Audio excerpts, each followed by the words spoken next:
How we doing, boys and girls? Good morning, welcome in. Morning, morning.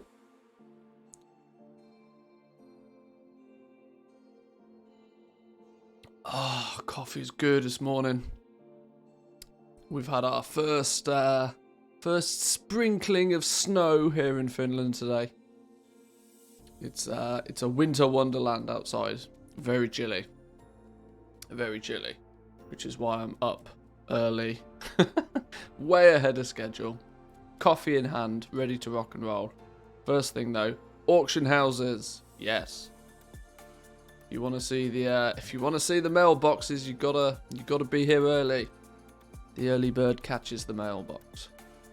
How are we all doing those today, boys and girls? It's Tuesday, right? Yeah, it's Tuesday. Reset day if you play over in the NA. Reset day tomorrow if you play EU. Good day to restock on materials if you need them. Why is the window over there? Let's fix that real quickly. That was from yesterday. There we go. We definitely don't need 8 on the qualities. This is a bank character. Let's see what we sold yesterday. See what goodies behold us. Plan today is simple. Plan today is to get some basic crafting done on Draenor. We've not got a lot of gold, but we can get some basic crafting up and running. Start you know, the simple stuff that we can list and hopefully just forget about, but you know, turn it round for nice cheeky profit. Small little sales, but profitable ones. That's the plan. Not a bad Monday as far as legendaries are concerned on Sylvanas. Did we sell anything that's not a legendary? Overcast braces. Who are those? Corehound boots. Couple of low-level transmoggy bits and pieces.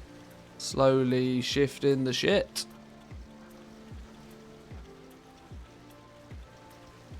I'll tell you what, the sheer lack of materials on this realm though is driving me insane. I'm now getting people on a somewhat regular basis, not just whispering me in game, but also sending me mails. I logged on to my main character, my hunter, yesterday, to find 2 people had messaged me saying, "Oi, we see that you make all the legendaries. There's none of these on the auction house. Can you make one?" And I think that there's some item slots, you know, the real random off pieces, bone shatter braces.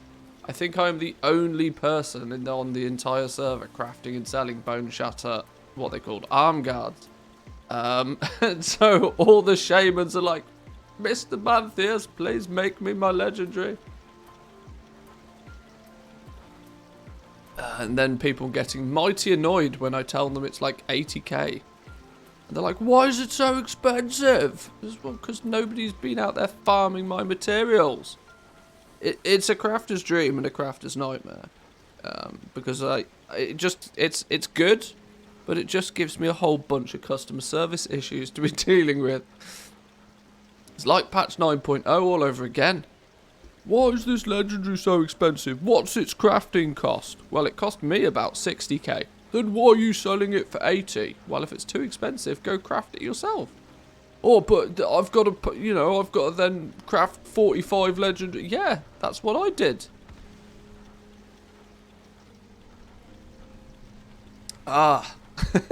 Wow, we started today's stream off with a rant. This is gonna be a good one. It's gonna be a good one.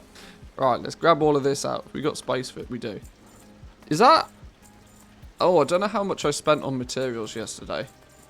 Does that put us back up to... Where does that put us? Have we done 40 mil yet? Oh, no, we spent a bit too much yesterday. We spent a whole bunch on materials.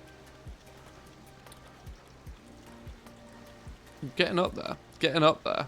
There's no, like, it's not like one of those swoopy to the moon kind of graphs, but it's just a nice steady day by day plugging away. 20% profit on everything that we sell consistently.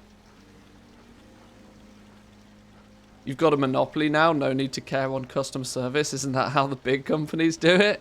Well, yeah, kinda.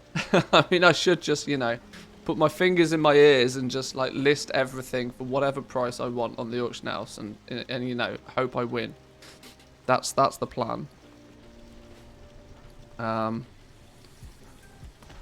700 Corthite crystals left, roughly. 700 Corthite crystals left. Smart average buy price of nearly 500 gold on Corthite crystals. And I still can't get enough. Still cannot get anywhere near enough. 618 gold apiece currently, with only 1300 available. I guess we wait a day, or I guess we wait until later today then. My material cost is still hard-coded to 800 gold apiece though, so like in an absolutely needs-must situation, I can, you know, overspend on Corthite crystals just to have them. But we're stocked within reason. Why have I got 5? Oh yeah.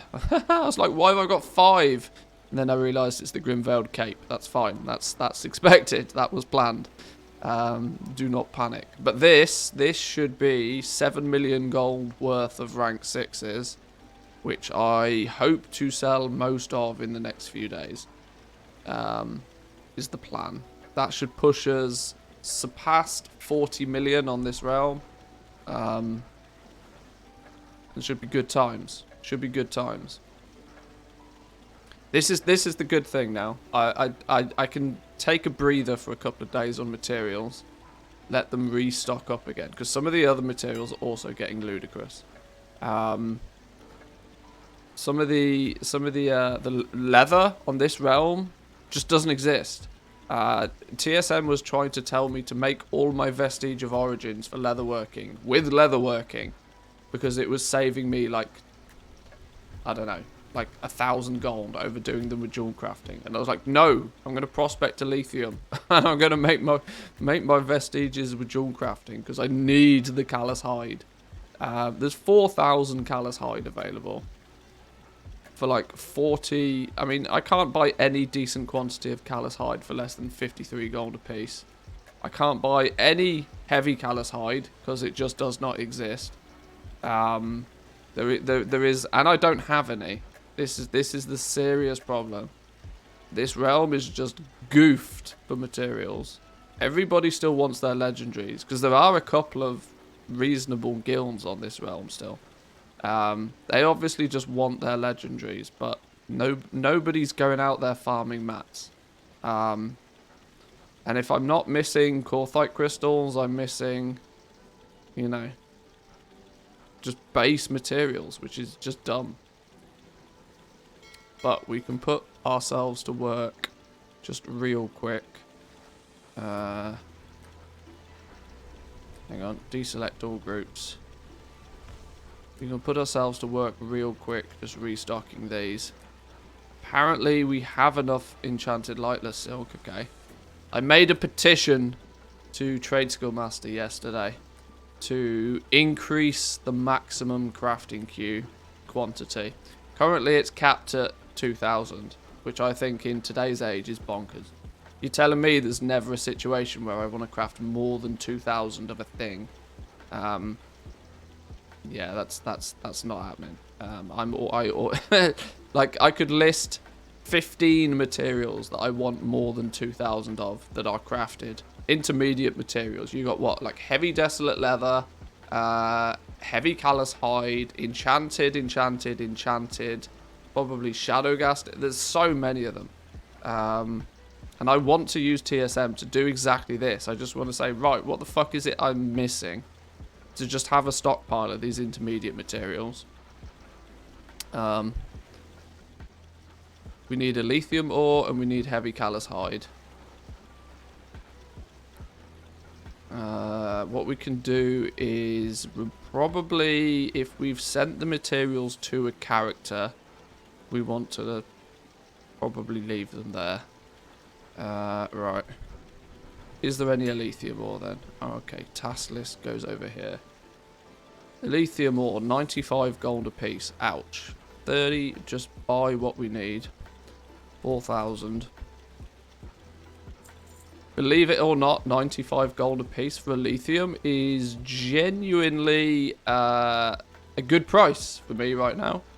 The market price on a lithium ore is going up, even though its drop rate has been increased. It's wild. Due to the amount of lag TSM causes when crafting, you probably can't craft more than 2,000 before the game logs you out. No, that's true, but I would still want to queue up. For example, the main reason I want to do it is I want to be able to open TSM, press restock, and I want on this realm, I want 5,000 enchanted lightless silk stockpiled at all times. Meaning that I can, you know, whenever I need to recraft it's quick and I don't have to spend time making intermediate materials. I can log on to my bank character, who's always on, and I can just press restock within TSM, get a restock of intermediate materials, and then just press go. But the fact that it caps out at 2,000 means I can't keep a stockpile of more than 2,000 of these intermediate materials, which is annoying. But what I actually end up doing is when I go into crafting and I click craft next, because of said lag, I just switch it back over to the WoW UI. And then, you know, hey presto, we're good.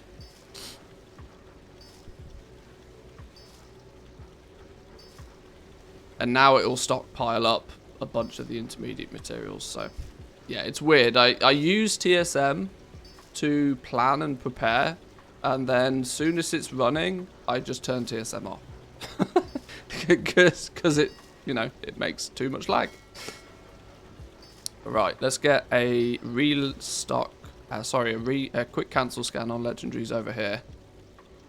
This is all in my efforts to make my accounts more constructive. If they're online, they should be doing something. And especially considering I now have 3 different accounts running 3 different bankers on 3 different realms who are all enchanters. So I really, on every single realm, should never have a shortage of enchanted materials. In theory. It's a good theory, but we'll see how it plays out. But yes, we'll get a quick cancel scan done on a couple of our realms. Then we'll move over to Draenor. Explore and see what we managed to sell yesterday. Put our gold together and maybe do a mini crafting session on Draenor. That's what I plan to do today. We'll see how far we get with it though. Finally did a restock of my old realm again, but goddamn, I need TSM to allow for variations based on realm.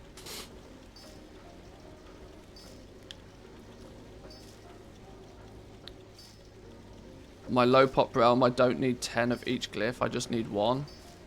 Yeah, yeah, I agree. I don't know quite what the solution is on that, but I just go as far as to use entirely separate profiles. I have a different profile set up for each realm, which is not convenient because there are some things that I would want to change at a global level. But there are then things I want to change at a macro level for each individual realm. And TSM doesn't do a great job of supporting that at all. But yeah, I feel you.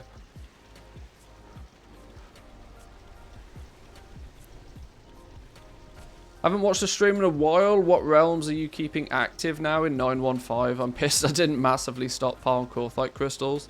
I'm currently working on I keep 2 realms up and running. Sort of, you know, both Sylvanas and Taran Mill. We are expanding into Draenor though currently. We want to be on Draenor, and eventually by the end of the expansion it would be quite nice to be set up on Kazakh as well. Sylvanas is my opportunity to be a big fish in a small pond. It's not as thriving a server as it once was, but because it's what I consider my home, where all my main characters are, I have everything unlocked. Stupid amounts of gold just lying about. I can be that big fish in a small pond over here, which I like. But it does come with its downsides. My playstyle tends to lend quite nicely to playing on the super heavy population servers, which is why I also want to be on, you know, a few of those. In the EU, we've got Draenor, Kazakh are the two top ones. Both Horde realms, annoyingly to me, but I want to be fully up and running on those. Taran Mill, we have literally everything unlocked now. Well, I say everything, I'm talking for the purpose of legendaries. We've got everything unlocked. But there only 2 at the moment, but yes, a 3rd is on its way. And yes, I also agree that I really wish that I had stockpiled. See, I didn't do any stockpiling for 915. I've just been rolling with the tide. I didn't do any stockpiling, mainly because I went by the assumption that, well, there's 20% increased drop chance on all of the materials. If I was somewhat sensible about it, I'd have probably realised that, well, okay then, Corthite crystals are going to become the bottleneck for people. Because there's more, in theory, there's more materials, and the bottleneck of Soul Ash and Soul Cinders will no longer be a thing. But I expected that to be a short-term issue. It's turning out to be more of a long-term issue, because on the really big realms, people are artificially keeping the value of Corthite crystals higher than what they probably should be. There's definitely a bit of a bubble brewing on the super pop realms. I'm waiting for that bubble to burst. But yes, I agree. Stocking more Corthite crystals would not have been a bad idea. But, you know, you find out these things too late, so.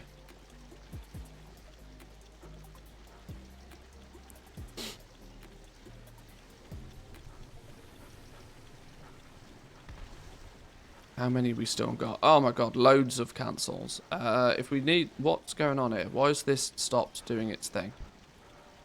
Why is my crafting stopped crafting? Crafting does not stop crafting. What's going on? We missing... What are we missing? Craft next. Go. Missing Alethioum ore. Didn't I just buy a shitload of Alethioum ore? Or did I dream that? I might have dreamt that.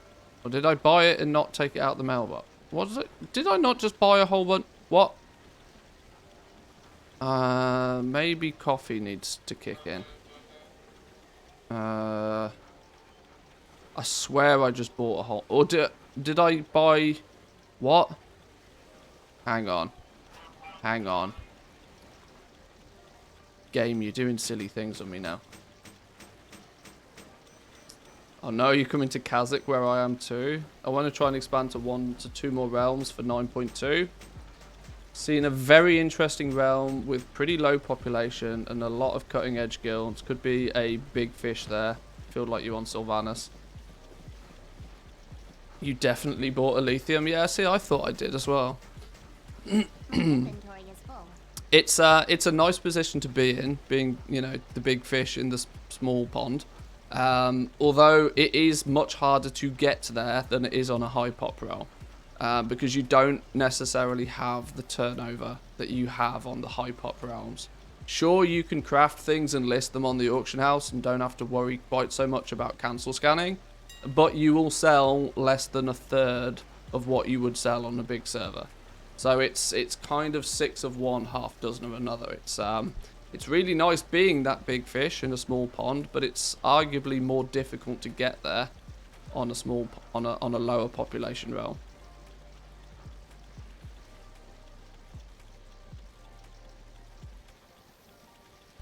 But if you're happy to work at a slower, more steady pace, then it makes sense to do it.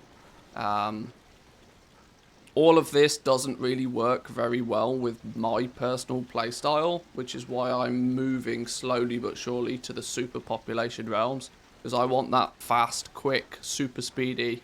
I want to buy like 1 million gold of things, turn it into 1.2 million gold of things, and then sell it all the same day. I want that super quick turnover that a super high population realm can give you.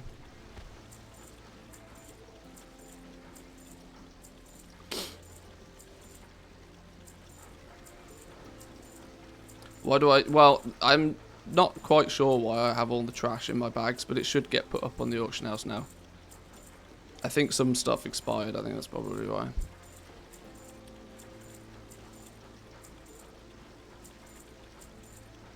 Would it be a good idea to rank up the legendaries on a Kazakh on Kazakh with cheaper maps, then transfer it?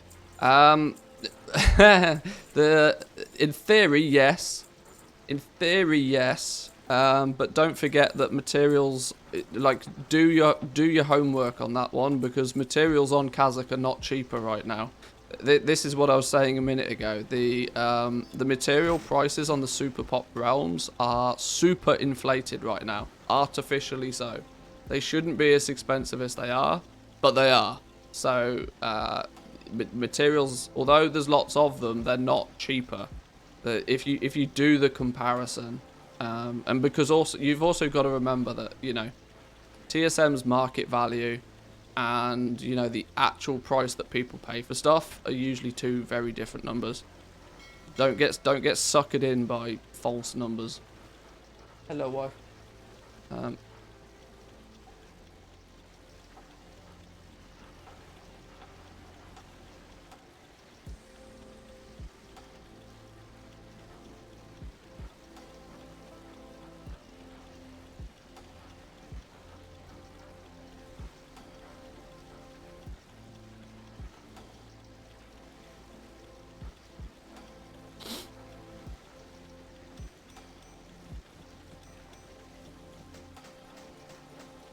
We'll talk again about the idea of being on all the top realms when next expansion launches and you can't log in. Yeah, imagine that, when I can't log in on 4 accounts on 4 different servers. Yeah, that'll be a little bit painful, but hey, swings and roundabouts, right? When you do get in, just don't log out. It's fine. It's fine. I did buy a load of Elysium. Look, see, I told you I did. I knew it was there somewhere. I knew I wasn't going crazy. I bought it, but then didn't put it in my bags. Genius.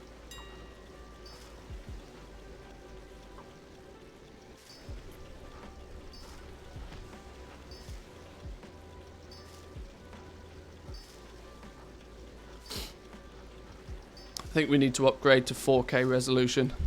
I do not have enough screen real estate for all of these boxes and windows. I don't know how that works with the stream, because to my knowledge you can't stream in 4K on Twitch, and even if you can, it's probably not sensible because people can't watch in 4K. And if they do, then everything's like tiddly. But were queue times a thing during the Shadowlands launch? They were, but for like a day or two. The thing is, it's not like crazy. I seem to, but the thing is like I play like a degenerate at expansion launches. I seem to remember I logged in and then didn't log out again for about 17, 18 hours. And I would happily get up early to log in to play. Like during New World, for example, New World recently had like just disgusting queue times. I would just get up super early, get myself in the queue so that when I actually want to start playing the game, I'm already logged in. It's, you know, it's all fine on one realm. I just have all the accounts open, just have it all doing its thing. It'll be fine. 10.0 won't be that hyped anyway. If you're on 4 mega realms, you cannot swap between them since you'll be in queue for hours. So I will have the auction house accounts on separate realms. On separate accounts, sorry. We'll at least be able to do some flipping. We'll be able to do something. This is why we run stupid amounts of accounts all the time. It's all gravy. Ooh, rank 6 Shadowgas neck. It's a good start to the day.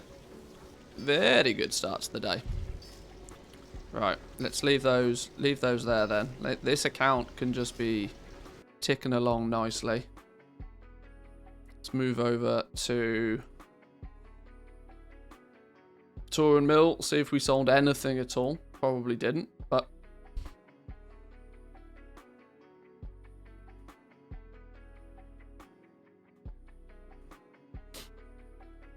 When it comes to playing multi-server, it depends what your goal is. I mean, I shoot for the moon because I'm trying to get legendary crafting on multiple servers, which is, you know, A, expensive, B, time consuming, but, you know, it's risk reward.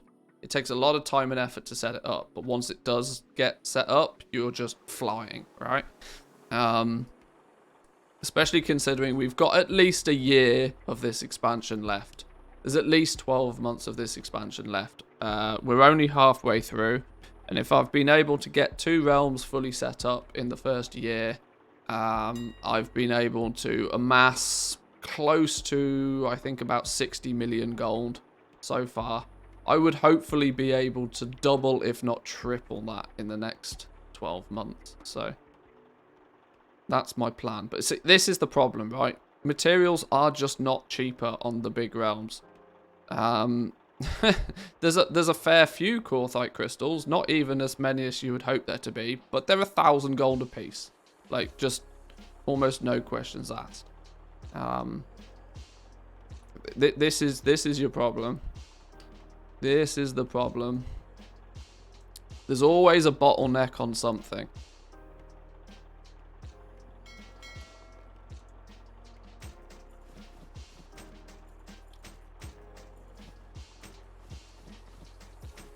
I'd love to get my OG characters up and craft Legos there, but the realm is absurdly slow. See, yeah, this is the thing. This is the thing. Like that, and it makes that investment of leveling up those legendaries even more risky, because the longer it takes you to sell something, the greater the chances of you not selling it for what it cost you, because prices go up and down. You know, they float about. If you craft something in the morning and you sell it in the afternoon, you can see, right, well, this is exactly what I paid for those materials. This is exactly what it cost me to craft. This is exactly what I sold it for. It's much easier when those 2 time periods, you know, go further and further apart. It becomes much harder to actually keep track that you're selling things profitably, because you're constantly buying and selling materials, and it's a bit of a task. You have to just, you know, use the data. You have to use, you know, how much did I spend, and then how much did I make, and, you know, make sure the trend is going upward.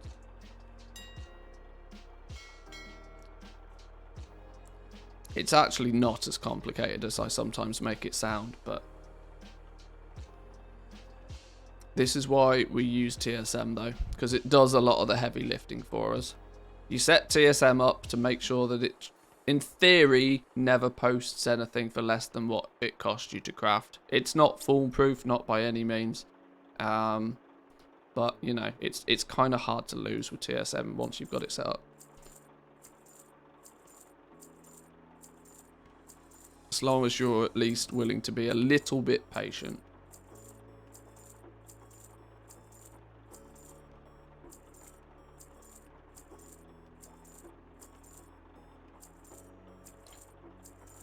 $10,000 to 20,000 Korthites at 100 to 150 gold. Yeah, I should have theoretically been stocking up on them for forever and a day. But like I said, the price you see at the moment on the Mega Realms is a bubble. If you look at let me show you for let me not just tell you, let me show you that this is a bubble. It's not, it will pop and they will crash in price like literally overnight. Because what you would expect is that the super high populated realms have a huge amount of supply of these materials. And now in turn, a huge amount of supply of any material usually means that it, you know, the price is pushed down and down and down. But let's look at the regional average prices of Korthite crystals real quick. So these are the realms. This is the average. The blue line is your average price of the material on that realm. Look at where the big realms sit, right? Turin Mill is literally the most expensive realm in the entire EU for Korthite crystals. Yet is also the 4th biggest server in the EU. That doesn't make sense. That doesn't make sense. This tells me that this is outrageously inflated price.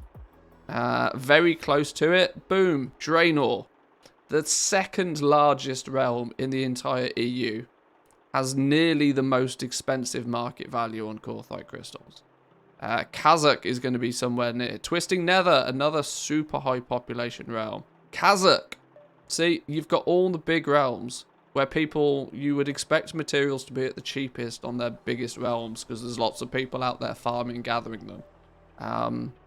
But the super high pop realms are also the realms where the market price on these Korthite crystals is ludicrous. Meaning, if you pick a realm somewhere, you know, midpoint, you can still be paying 300-400 gold a piece for your Korthite crystals. Literally half the cost to what it is on the big servers right now. Legendaries are super expensive on these mega realms. But it's a bubble that will burst. Because there'll be people at the moment who are buying Korthite crystals to keep this price really high, to keep the value in their super expensive legendaries. But what happens when everybody has bought the legendaries that they want to buy and they stop buying legendaries, which will happen very quickly, especially when we get a PTR go live and we start to see what's coming in 9.2. People will stop buying the legendaries now because they'll be like, right, well, in 9.2, I'm going to need this.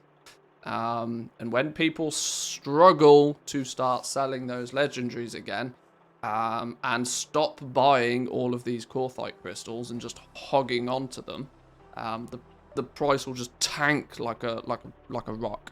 They'll go back down to like 200 gold a piece before too long, almost without question. Maybe not as low as what they were previously, but they will definitely drop. They will definitely drop from this like stupidly high price that they are at right now. Korthite crystals realistically should be in this range. They should be in the sort of the 300 to 400 gold point. Not 1,000 gold a piece.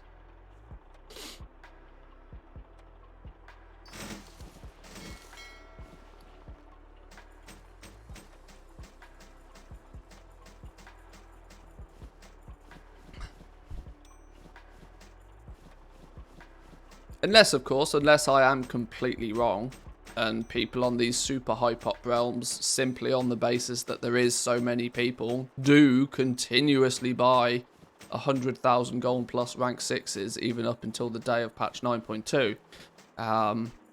But I'm skeptical of that, because that's not the pattern that you would expect to see. And that's where most of my predictions come from. They come from, you know, I mean, I've seen it before. I've seen the same thing happen previously. There's no reason, unless there's something new involved, that pattern would change.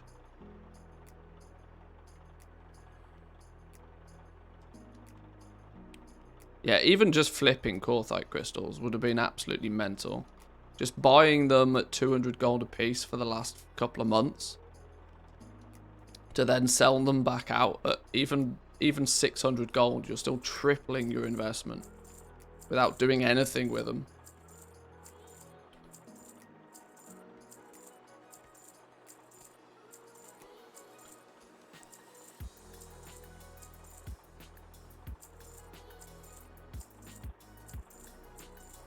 Like I said, I'm relatively certain that there's some serious price manipulation going on these crystals.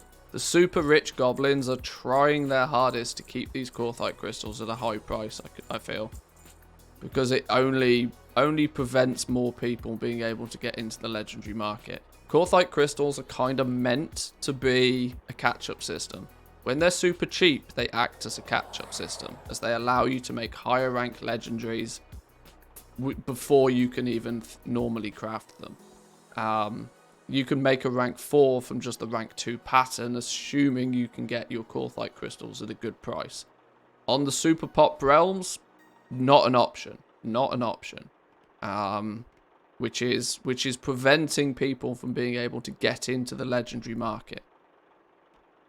on the big realms. Now, if you're already there, you can sit back and relax and just chill out because you've done the hard work already. But how do you feel about only one new rank? Well, it depends how they do it. There's two possibilities. If the only rank, because it depends where they position the one rank, right? If they position rank 7 in the same place as what rank 5 was, that you get it really quickly. It's a small item level bump. Sure, that's fine. But what Blizzard will probably then do, I still suspect that we'll have a quick and easy to acquire rank 7, but there'll be a personal progression increasing the item level further.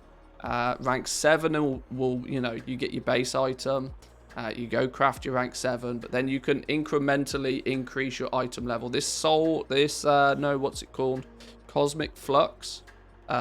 Looks to me like it might be a currency that will eventually, like the cloak in patch 8.3, where you could week by week, you know, increase the item level by like a couple of item levels.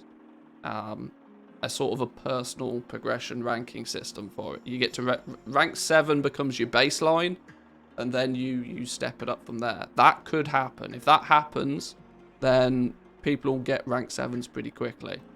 The other scenario is we just don't upgrade our legendary for a while. We continue to sell rank 6s as the baseline, and then once, you know, you've got the resources, you upgrade to your rank 7, and then it's done. Legendary done. Closed. GG, well played. That's that item done then. It depends which route Blizzard take. We don't know yet. We don't even know what the item level is going to be at the rank 7, so we kind of know how it's going to be crafted.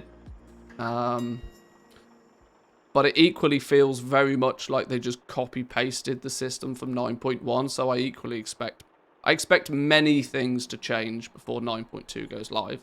There is nothing even remotely close to final right now.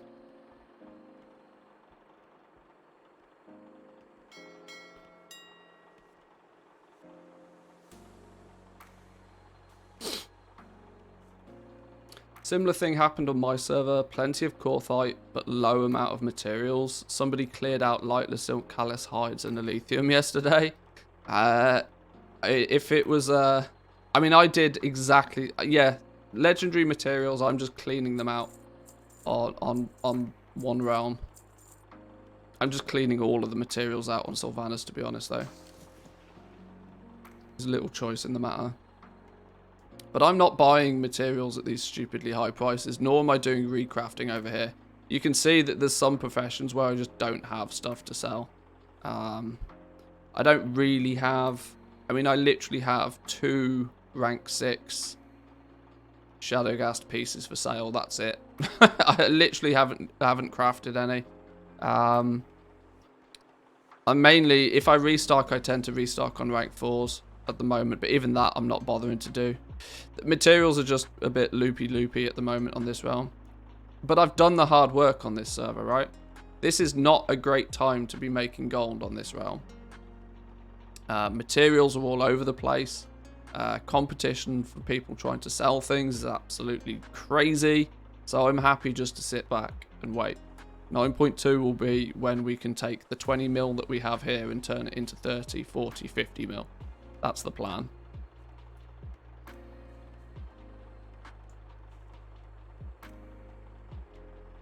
New crafters marks, maybe greater flasks, epic gems could be good for gold making. Yeah, we don't know. We don't know what the new ore or the new herbs mill into. It could be very interesting if the milling and prospecting of those results in new stuff. I would love to see that, because jewel crafting is one of my favorite professions, because I love how basically just how prospecting works. That, you know, you take one material and you turn it into many materials, and then the trick to making that profitable is how do you use all of those materials efficiently. And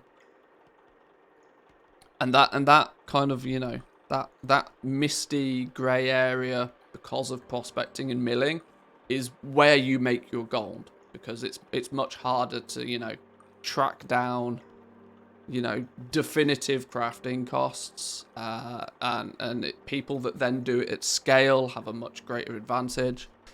So I would love to see the new Pogor prospect into some fancy new gems or something. Yeah, I really hope it's almost a refresh on professions, which would be nice to see. It feels a bit, to me it feels a bit of a shame they do this so late on in an well, I say late on in an expansion. We are technically only halfway through, I suppose, in terms of, you know, time.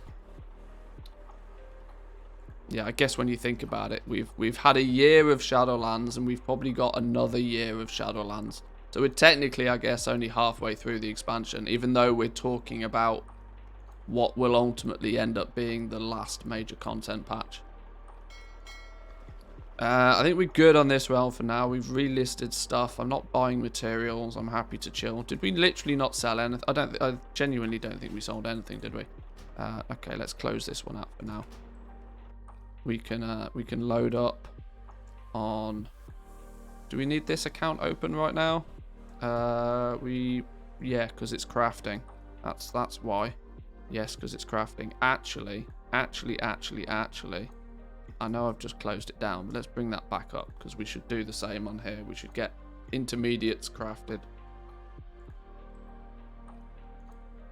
Use our accounts for something constructive when they're in the background. Feels late because it's the last major patch, which is kind of weird in itself. Yeah, I think it's yeah, the whole timeline is a bit screwed.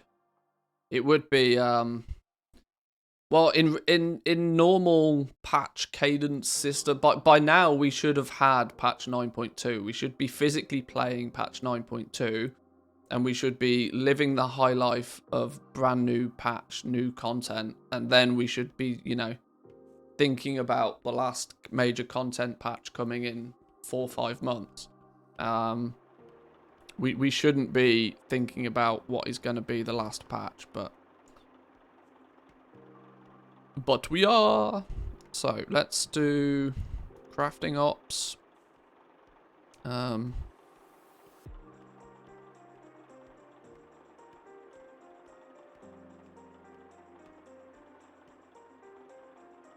those work? Is this just a UI error? Does it actually work though?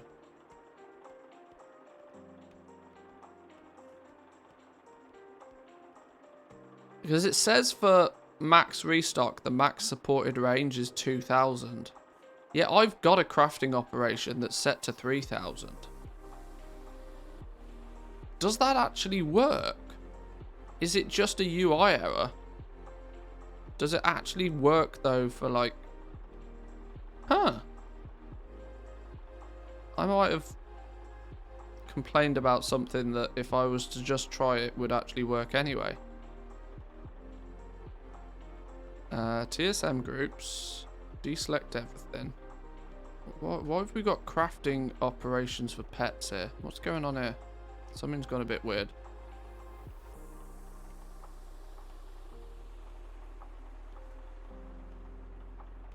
Either I've already got 3000 enchanted lightless silk on this realm, or that operation doesn't work.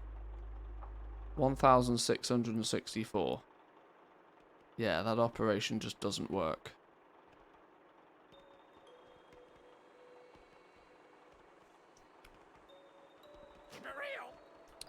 I think I've got enough Shadowgast ingots though. I think it's safe to say we have a good amount of Shadowgast ingots. 21,000. In fact, I'm curious. Have more Shadowgast ingots turned up after I bought all of them yesterday? They have. There is more. Oh no, there isn't more. There's still just the expensive ones that I didn't buy.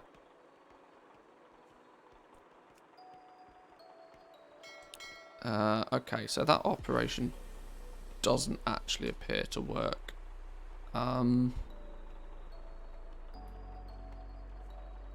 Which is annoying.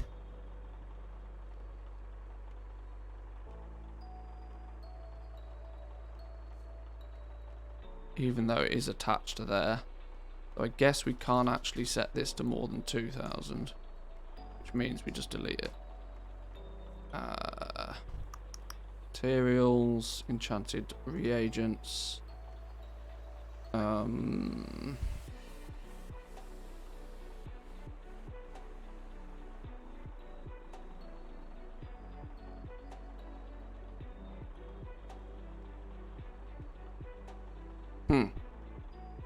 Okay.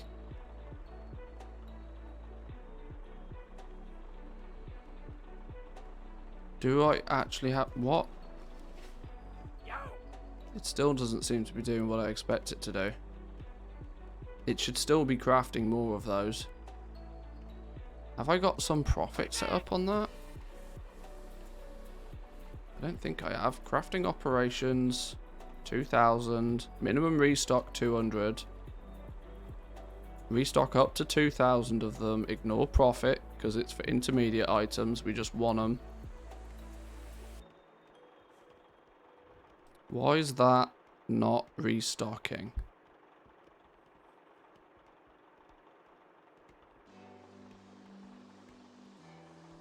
It should be restocking nearly over 300 of them. What's going on here that's causing that to go loopy-loop?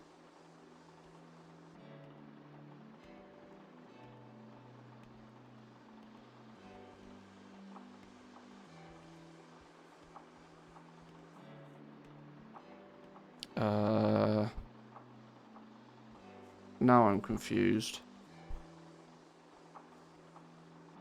Is that... is Enchanted Lightless Silk even in this group? There's no item in the group. That would be why. I was like, why does this not work? Oh, well, because apparently Enchanted Lightless Silk for some reason is not in the group. Great. Enchanted... Where's it gone? What group's my Enchanted Lightless Silk been snuck off into? Talk to me. It is in Shadowlands Professions, Materials, Enchanting, Reagents. Oh, it's in the parent group for it. That's dumb. God damn. Ha ha ha, it's there. Oops, that's why the operation doesn't work, because there's nothing in the goddamn group. Now we should be Gucci.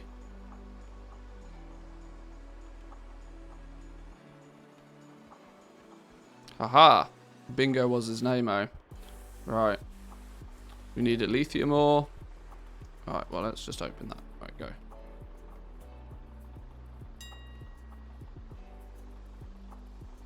Lithium ore. 1,814. Yoink. Oh, that's getting expensive. Whatever. Heavy callous hide. 548. Lightless silk. We need more lightless silk. No. Do you not know there's all of this? Oh. He says. Maybe I do need to buy lightless silk. 672. And we're going to need more whoa! Who... Who's done a funky business on the soul dust then? Who's reset soul dust to 15 gold apiece? When sacred shards are 19 gold apiece. Oh, Jesus. Always a complication somewhere. Okay. That would be mighty annoying.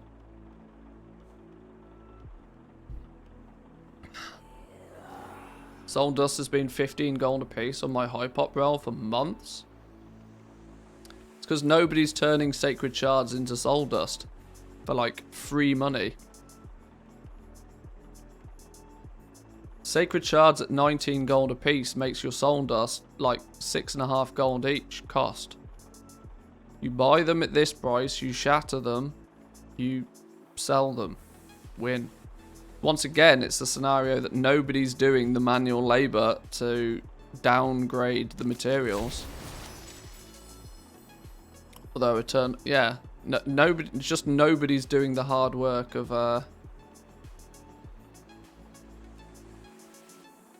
The reason people aren't doing it though is because it's a honored with the wild hunt thing.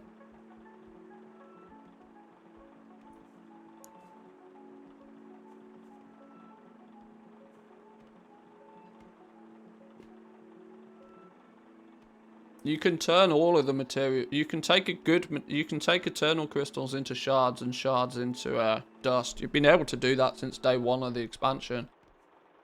You just can't go the other way.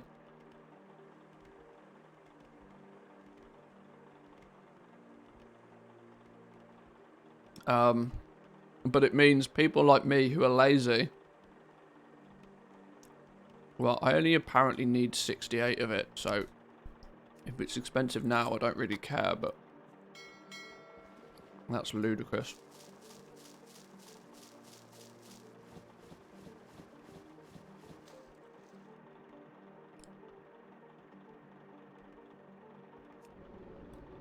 Right, let's get that dude crafting some in.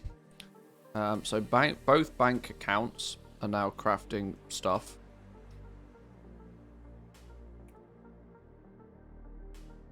He's happily tippy-tapping away there. He's happily tippy-tapping away here. Right, next account. Next account! Let's log on. Is it WoW 4 nowadays? I think it's WoW 4 nowadays. Let's my new one for Draenor. Captain Brown Eye, how we doing? Welcome in. Welcome in.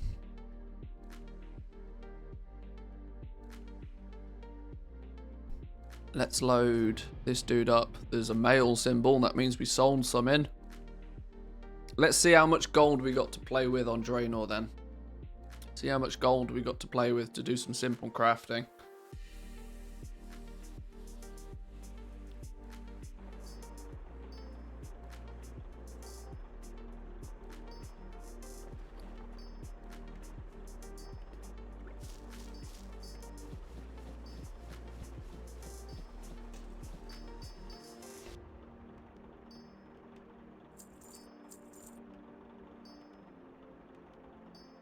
$58,000 gold. That's not a lot. What I did yesterday though is I got this dude his enchanting leveled up, which cost a bit more than it probably should have done, but it's done. We've got, this is account number 3 for Draenor.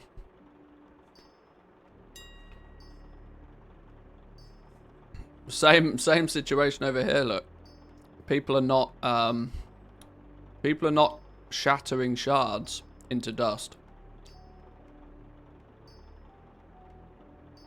or people are just straight up simply not taking what is probably shrouded cloth. Why is nobody doing... Yeah, why is nobody doing, like, the shuffle? Why is nobody making braces and disenchanting them for dust? Why is nobody doing any of the manual labor right now? There's so much gold that can be made from these. 176 on shrouded cloth. Like, just very quickly. Where's our vendor mats sheet? Where is it? Hello? Who's stolen my vendor shuffles? There it is. Vendor shuffles. What was soul dust? Soul dust was what? Soul dust is currently ticking along at 14 gold apiece. 14 gold apiece and 24 for sacred shards. 14 gold apiece.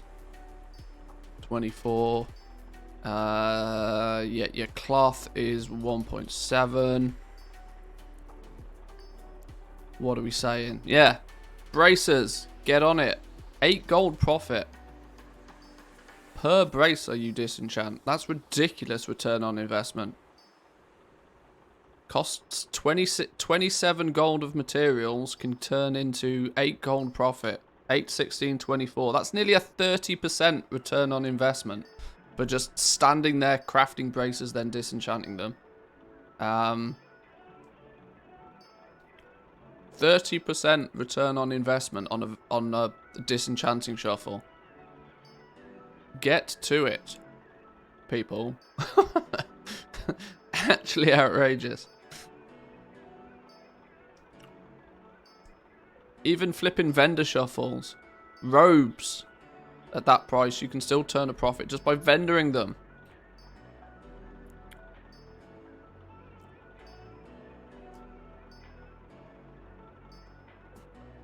Seems crazy. Do people actually have lives now? I don't know.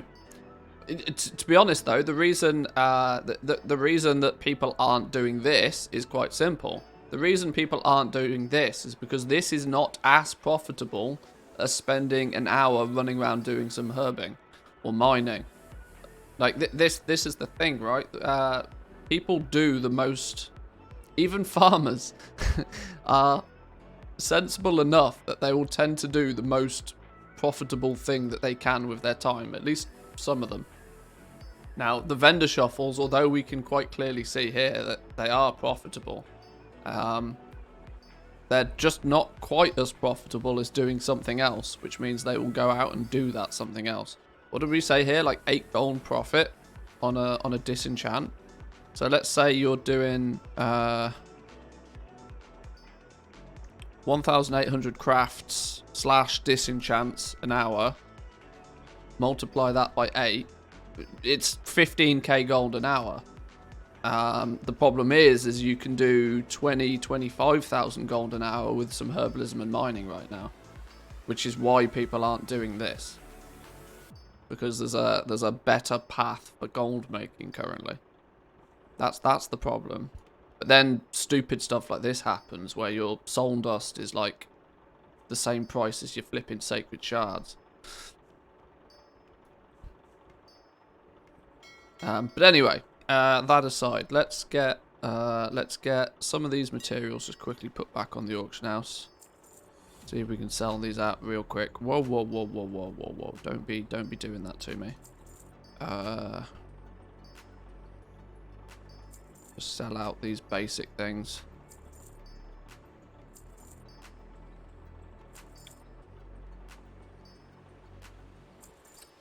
Make a video, you'll end up with plenty of soul dust by tomorrow.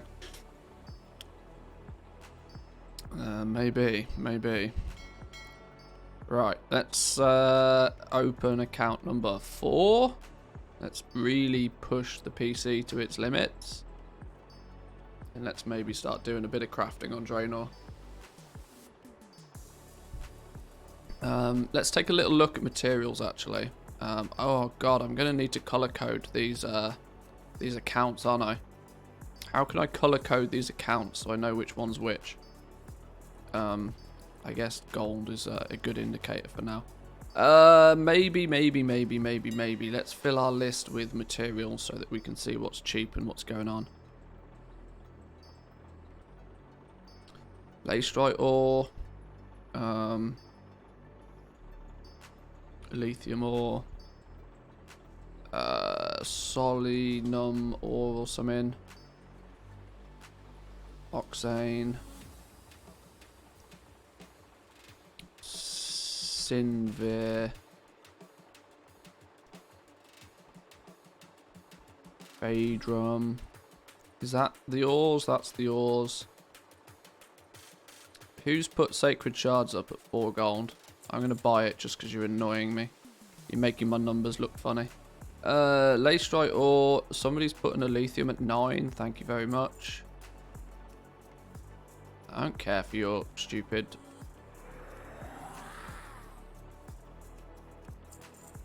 Oh, that wasn't actually really that cheap. Whatever. Okay.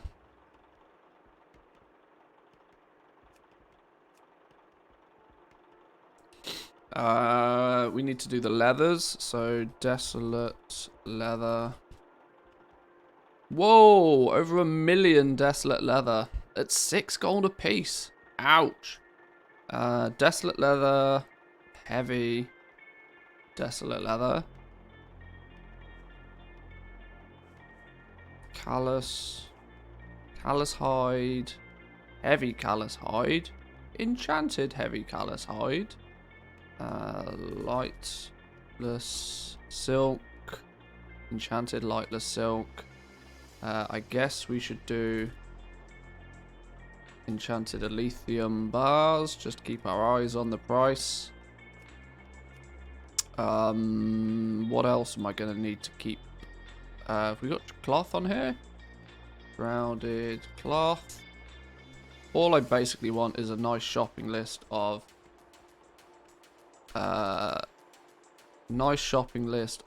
Shadowlands materials, just so at a quick glance we can see what's going on.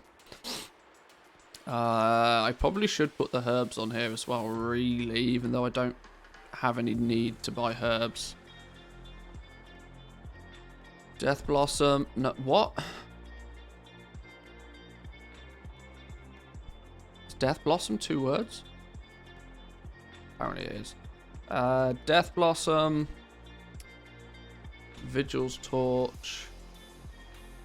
I can never even remember the herbs. Nightshade. I don't use herbs. Vigil's Torch, Nightshade, Marrow Root. Widow Bloom. Is Widow 1D or 2? I guess we'll find out. Widow Bloom. And Rising Glory.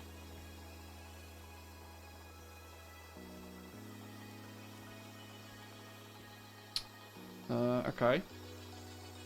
What am I missing? What am I missing? What am I missing? I don't care about meat and fish and all that jazz, even though I should probably keep track of it, but no, that's good.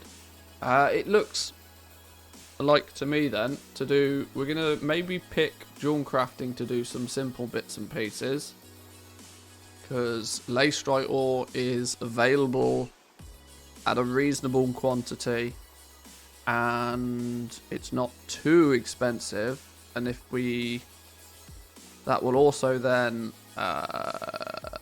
prepare us to get going with Jewel Crafting legendaries at the same time. So maybe let's log on to whoever is Mr. Jewel Crafter on Draenor. Right, brain, think, who is Jewel Crafter? I think it's Muthius, isn't it? Because he's blacksmithing and Jewel Crafting. Let's see what we can do.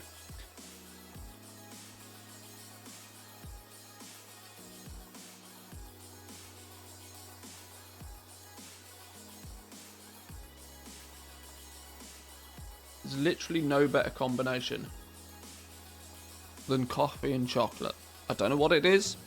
You have a small piece of chocolate with your coffee in the morning. Whoa, beautiful.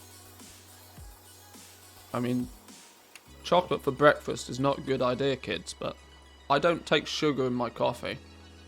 I have a bit of chocolate to go with it, and it's just magical.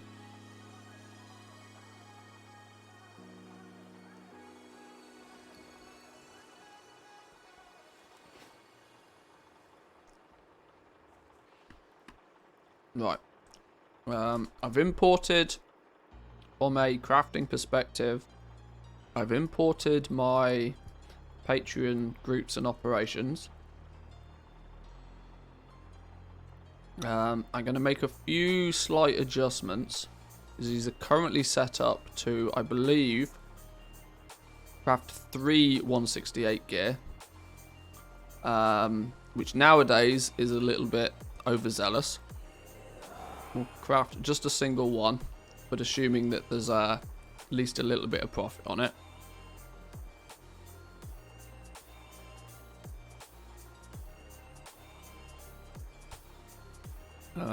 Do the same for both rings and necks.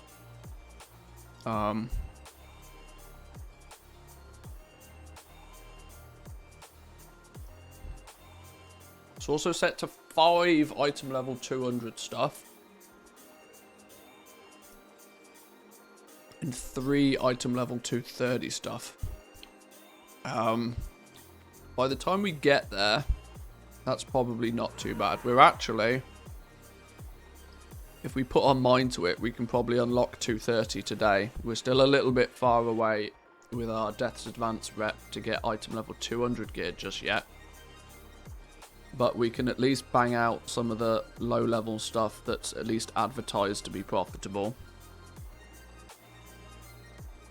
These statues can just straight up fuck off because I don't want to be crafting those at all.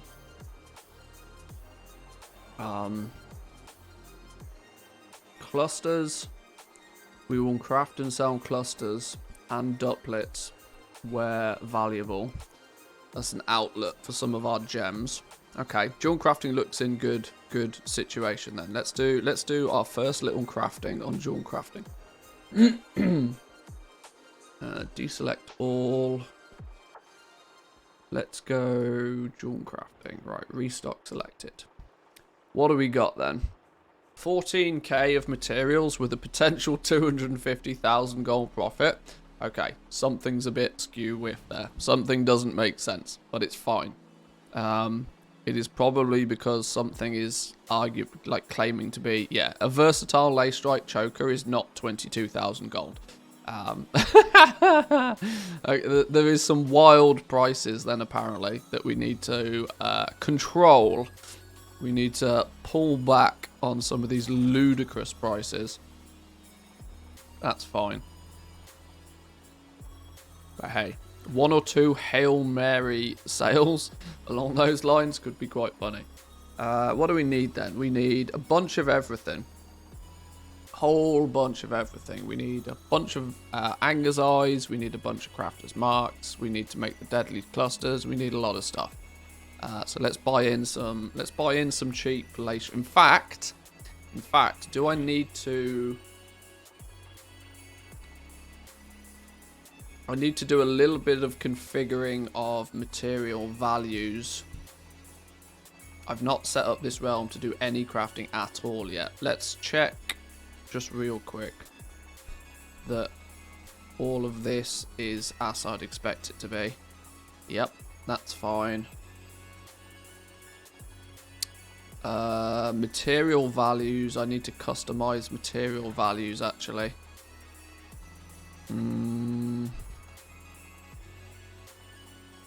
Reports, materials, Anger's Eye. We need to change this to 2.5 gold. 2 gold, 50 silver. We need to do the same on Anger's Eye, Umbriel. Because even though we're going to do our best with jewel crafting. Jewel crafting is going to be our first... the first path into legendaries. Anger's Eyes, Umbriel, Oriblas.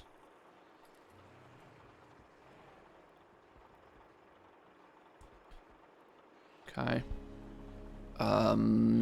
We also want to adjust...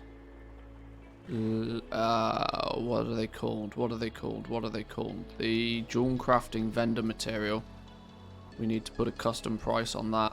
I can't remember what the price they're called.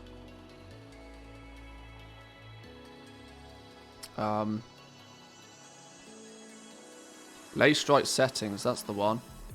Oh, these are the one that's only 1 gold a piece.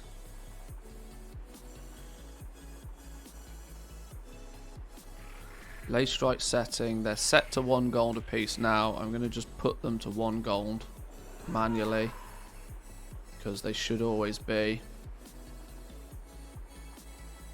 Those might be item level 87 chokers instead of the item level 100 ones. I got baited with that price, never sold.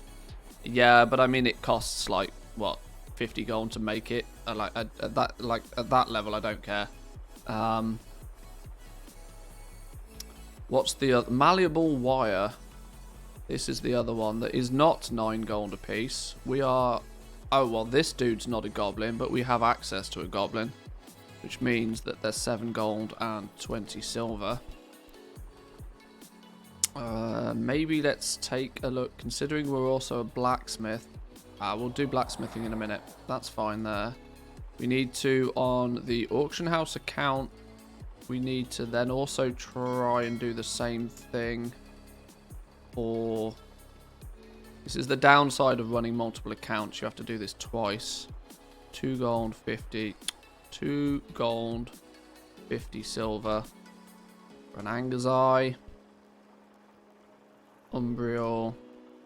2 gold, 50 silver. And Oriblas.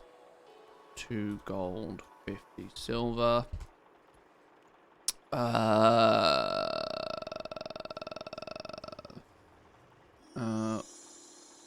Arboreal Shard. 100 gold.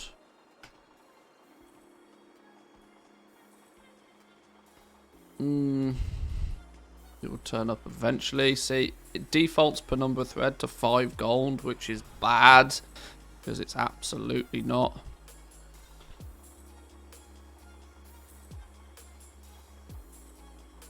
Malleable wire, 7 gold, 20 silver.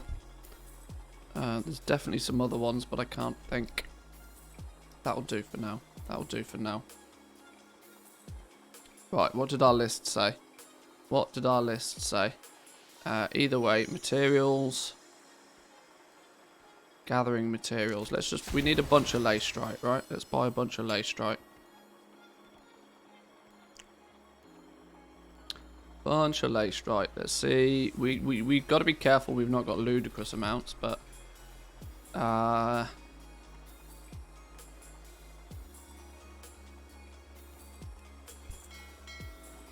buy a bit of lace strike.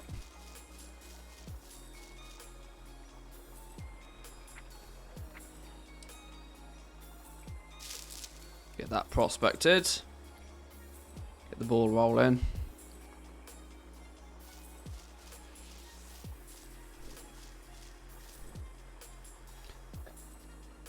Now, the question is at the moment, what I will probably do at the moment is actually any essences we get from this, I'll probably just sell the essences for now.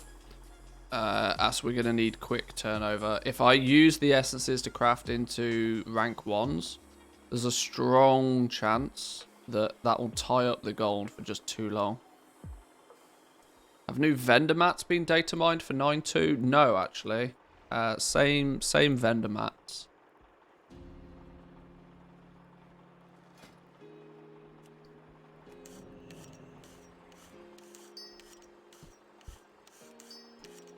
Right, so we got 3 different colours of gems. We're going to have 4 different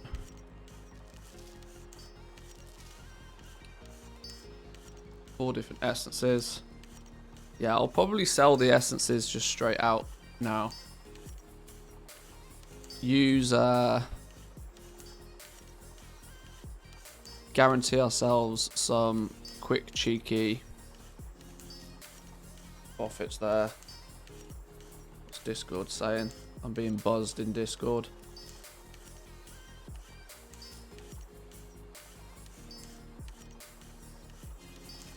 What price do you usually buy a lithium ore at? I mean, there's no way to answer that.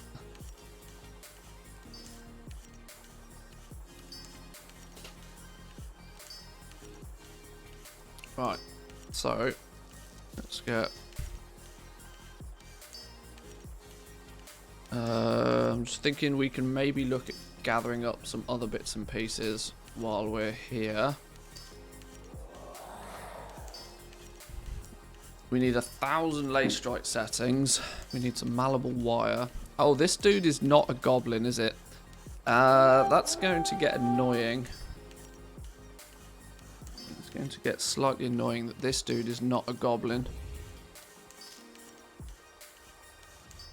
I'm going to have to be buying my Jawncraft and Goblinry mats on another character and sending them over Ugh.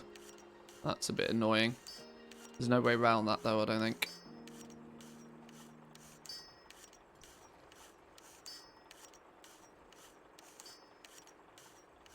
What? Okay, we need to pick up a few bits and pieces of Draenor.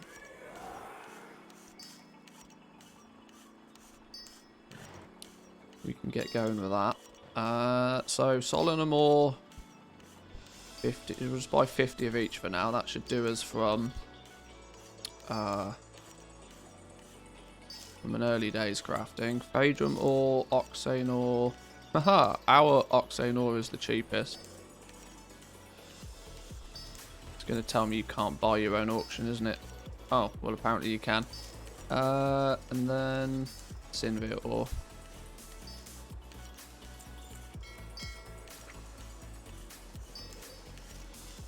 What perks does Goblin have? Only play Alliance. Goblin gives you instant exalted faction discount without actually being exalted. So you get all the vendor mats cheap. The cheapest price.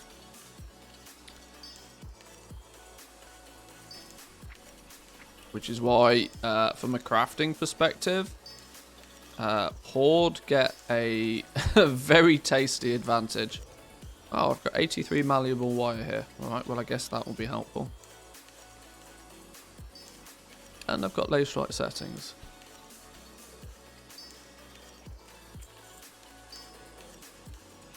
Yeah, quite the advantage. Quite the advantage.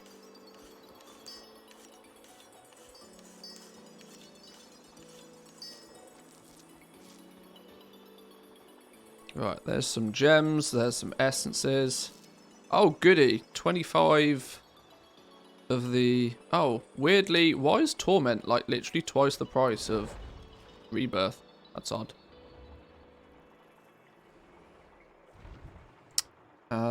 Right, crafting. We need the intermediate stuff, I guess.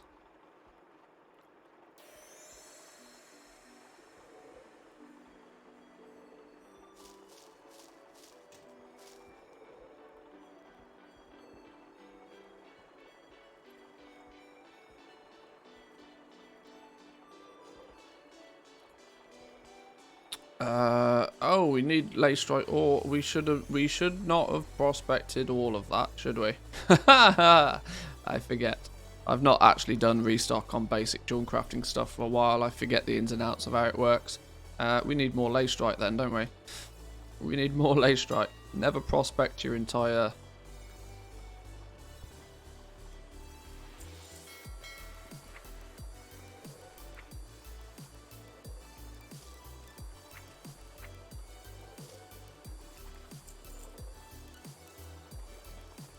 Making a real pig's ear of this. Nope, I definitely didn't mean to pop that button. Right.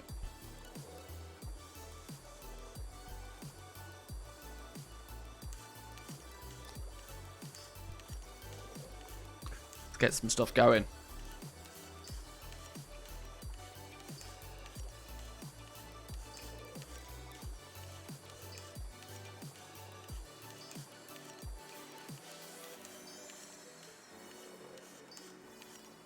Still need a whole bunch more gems. We might have to go buy some more gems. It's fine.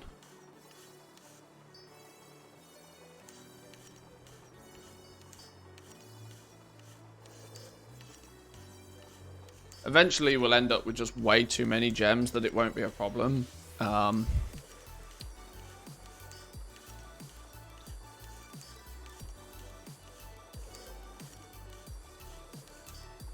the moment though, we might have to do a little bit of shimmying about.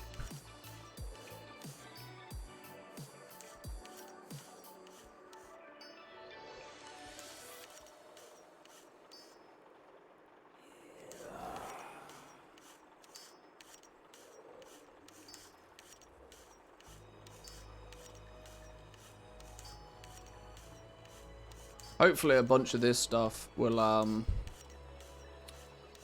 we won't have too much competition on, because I can't imagine there's like a huge amount of people crafting and selling this basic stuff.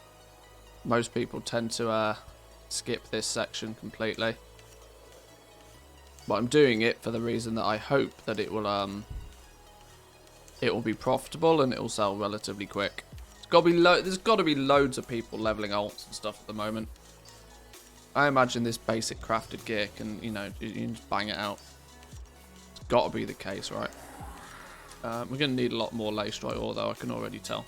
Leystrite ore. Let's buy another 2,000. I've got to remember to not buy mats like a multi-millionaire. That's the one thing that will trip me up. Buying materials like a multi-millionaire will be an issue because we are not a multi-millionaire on this realm.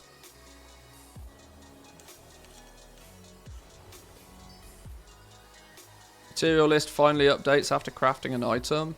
Oh, nice one. Sounds like you're making some good progress on that, my friend. Sounds... who stole the mailbox? Get your stupid long boys out the way. Flipping long boy party here, look.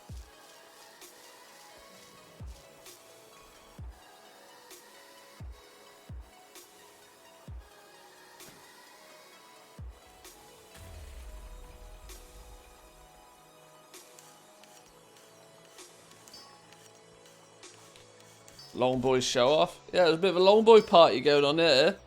And there's Mantheus stuck in the middle.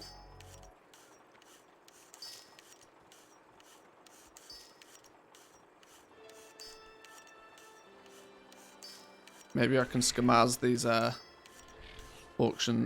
auctioneer dudes to quickly list our essences. The legendary crafter in me really wants to start making these.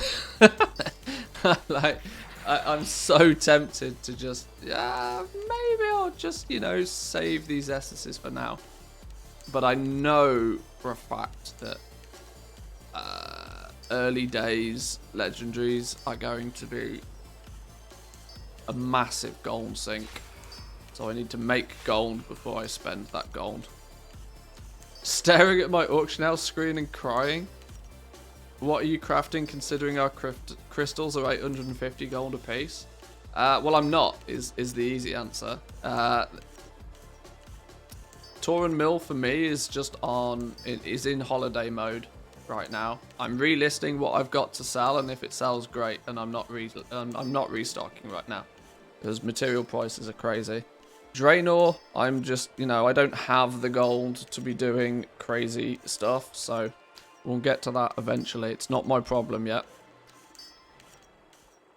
The list needs to update when you loot materials as well, of course. Well, that's true. Yeah. I mean, what you could do is like we were talking the other day, simple is better than smart sometimes. Is just put a button, update mat list, and that, you know, when people go out and do gathering, they pick up a bunch of things and you just press the update button. People press the update button and then you scan the inventory. Boom, done. Keep it simple. It's nice when things are automated, but automation comes in, you know, version 1.1, 1.2, 1.3. Get 1.0 out and keep it simple.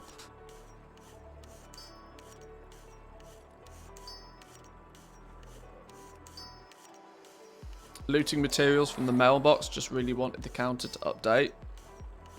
As long as you can do it without causing like inventory scanning levels of lag. I would see with Trade Skill Master, I would much prefer to just have a button and not have all of the lag that it gives. But I'm quite sure you know what you're doing, so I don't profess to be a genius about any of this coding shenanigans. It's quite literally a foreign language to me, so.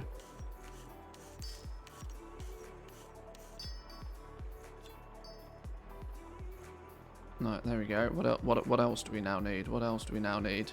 Intermediate stuff. Versatile dual doublets. Oh, we need materials for all of this stuff now. We're out of lay strike settings. Right, lay strike settings times nearly 1,000. Let's log on to Goblin Dude.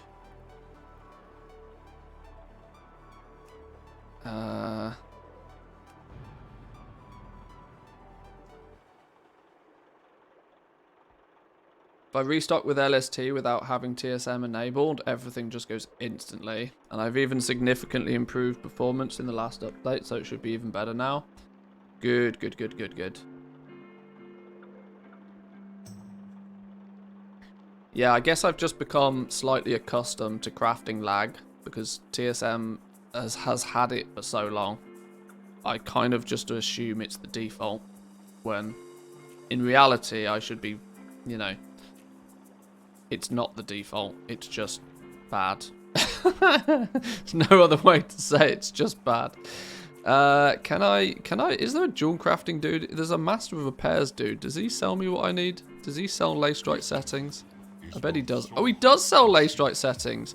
Oh, but this dude's a prick and he doesn't give me vendor discounts. Look, this dude is the same as like a Corthier dude. I don't get vendor discounts off this fella. Luminous Flux, 9 gold. Penumbra Thread, 9 gold.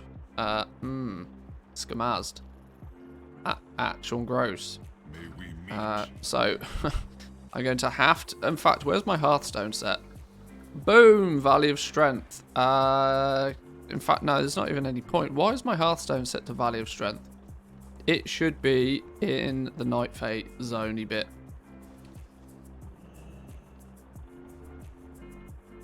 Problem is that when LST crafts an item, TSM is still doing its own looting business, and so it's causing the lag there. There's still nothing I can do about it because people will still have TSM anyway. Yeah, I'm very aware it's Trade Skill Master that causes the lag. And if you have TSM on, then yeah. And like you said, everybody's going to have Trade Skill Master anyway. All you can do is make sure that you don't add to the lag that Trade Skill Master already creates.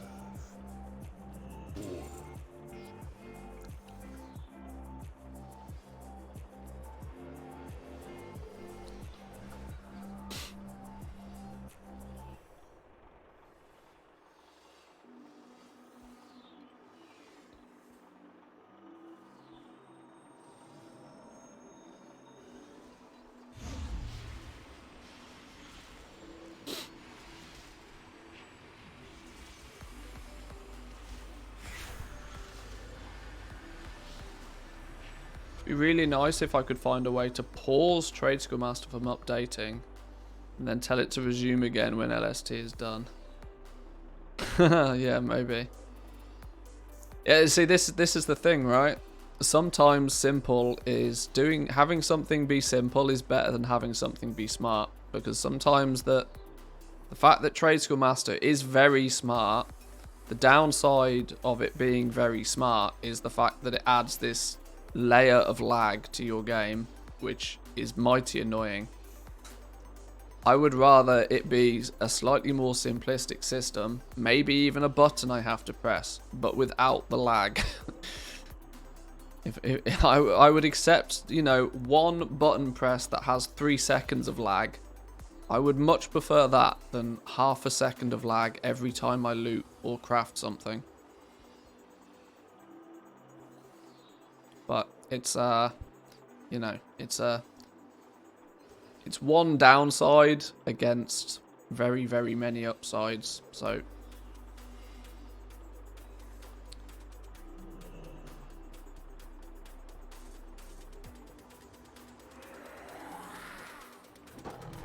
right, let's go get some materials then.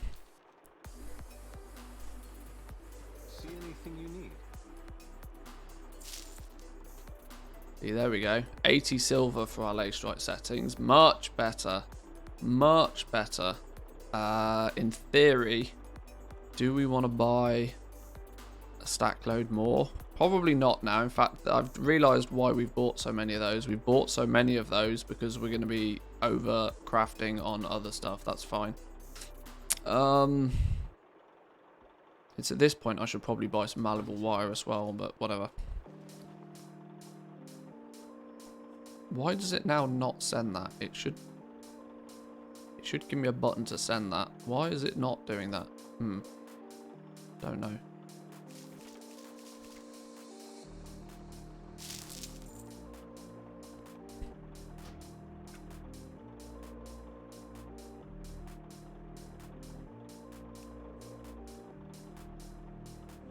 Simple step I've taken when updating the stuff.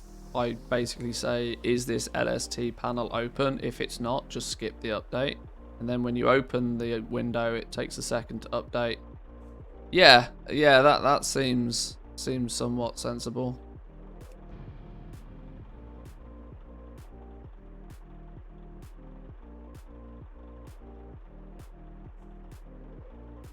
Yeah, I think before too long, I would like to see TSM put some time and effort into like a performance update, because there's so much I don't do with Trade Schoolmaster now because of the performance of it. For example, I would love to make the operations a little bit more complicated than what they are.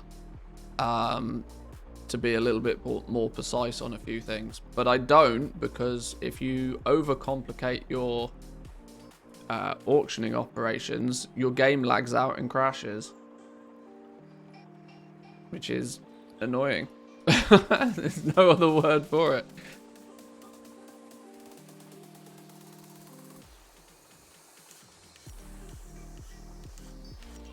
I don't know.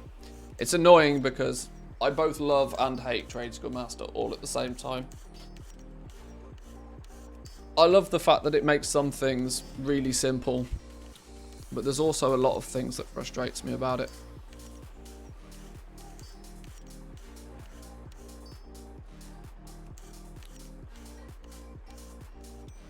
Oh, hang on. I should be pressing this button.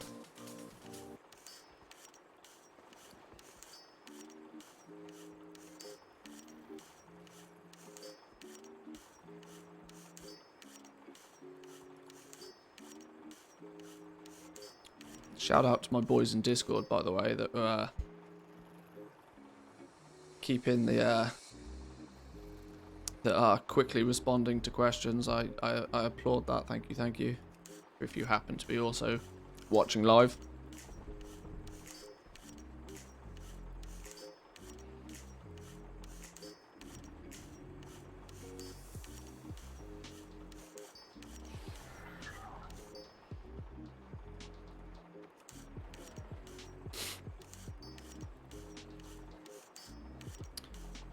We'll get a little bit of a dual crafting session done. Then we'll get everything sent off and listed. And then I might bang out a few daily quests to try and get our rep up a little bit. We can probably start churning the money nicely when we unlock like 200 and 230 gear. The downside being is that it's obviously going to be quite a bit more expensive as well, but...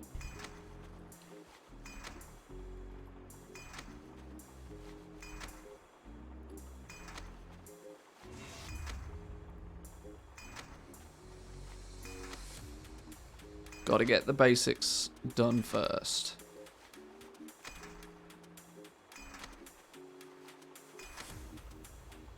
Bunch of crafters marks. Lovely. Bunch of crafters marks 1. Lovely.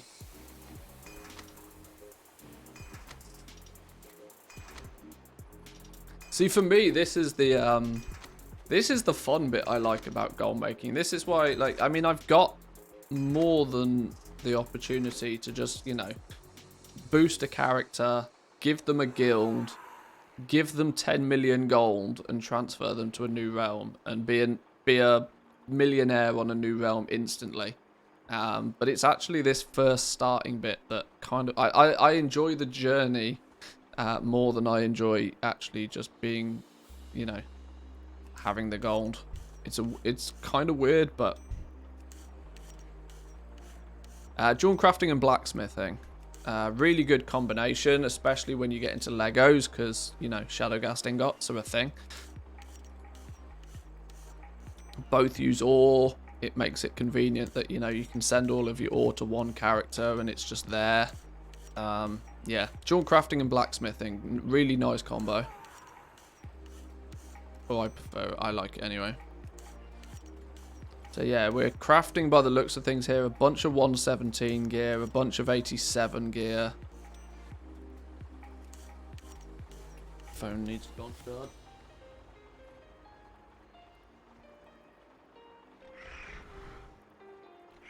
Most of this stuff, I don't particularly expect it to sell, but it's currently valued at ludicrous prices. So we will, we'll fix that.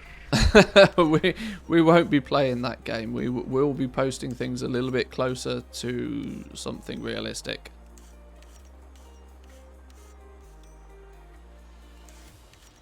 Because we actually want to sell things, you know. That's kind of the plan. It's fine to make a bit of profit, but we don't want to go crazy. At the moment, though, I'm literally just using my my Patreon TSM profile with very few tweaks to it, just keeping it, you know, pretty simple. Crafting things when at least there's a little bit of profit. Posting things at a price that is going to generate at least a little bit of profit. Not undercutting by huge amounts, you know, playing the relatively safe game is the way to begin, way to start. And usually at the beginning, just, you know, crafting a whole bunch of items, getting them listed is, you'll start to sell a few bits and pieces, and then just recraft what you sell.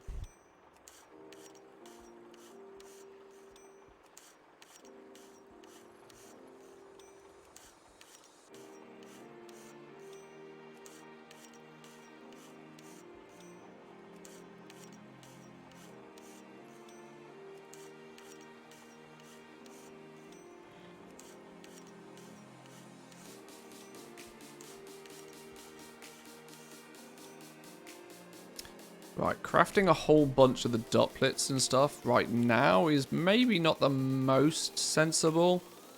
Although we probably will use them. We'll probably end up using a bunch of them in other stuff. But before we start crafting those anyway, what do we need for this? Malleable wire? Oh, we still need more wire. Did I not buy more wire? Oh, how many pieces do we need? We need 2. God, I'll pay a premium for a couple of pieces then, sure. Oh, I can't pay a premium for a couple of pieces because this dude doesn't sell any. What a scamaz. What a scam artist. 75 gold a piece on the auction house. Get out of here. God damn. Outrageous behaviour. Oh, am I going to have to log out and log back in again for the purpose of 2 pieces of stupid wire? I think I am, aren't I? Let's send this stuff over first, though. Why is only... Oh, we've not set up the mailing operation. Groups. Jewel crafting. Just the whole shebang, really, I guess. Mailing to Streamerluck, unless specified. These are the ones that were unless specified. We kind of want to keep those to ourselves for the moment, I think. Traveller Mammoth sells them, I think. Okay. Does this dude have them by chance?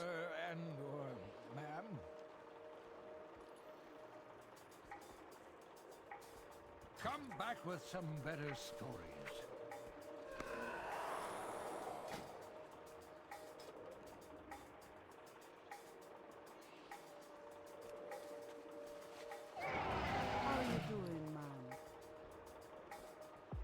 I got the best deals anywhere.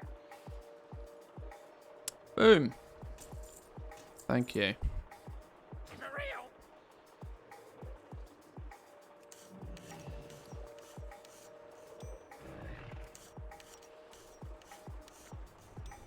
What do we need for this thing? Versatile jewel doublets. Versatile jewel clusters. Versatile jewel doublets. Craft.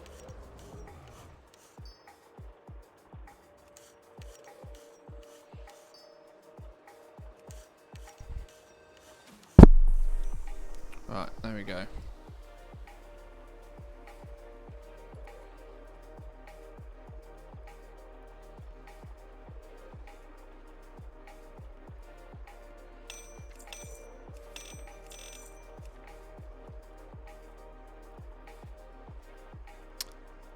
Right, let's get this going here. And let's get this lot listed. Start making gold. He says, hopefully, maybe, possibly.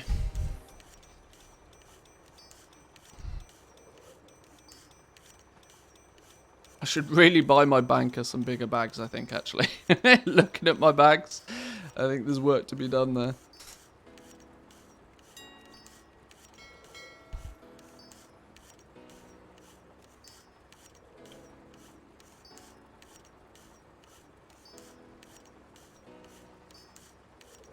Yeah, so some of these prices are ludicrous. So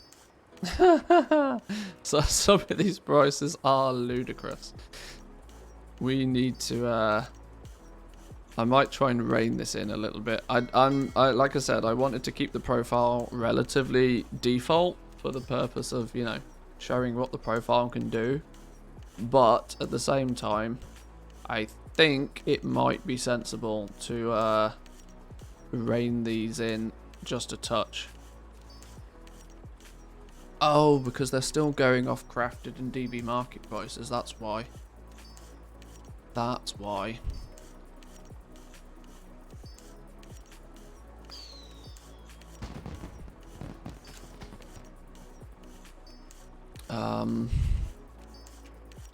Okay. Well, that might do something to, if the price goes above the maximum, post at normal. That will fix snowballing. It won't fix it, but it will make it more manageable. I'm going to give that a reload. Subtle little change. My Patreon profile for Trade Skill Master is designed to be like a nice foundation for people. Like, it's not 100% don't touch it situation. It's like, this is a good starting point. You know, feel free to customize it. It's a nice simple platform that you can customize quite easily without breaking things or needing to know huge amounts of stuff.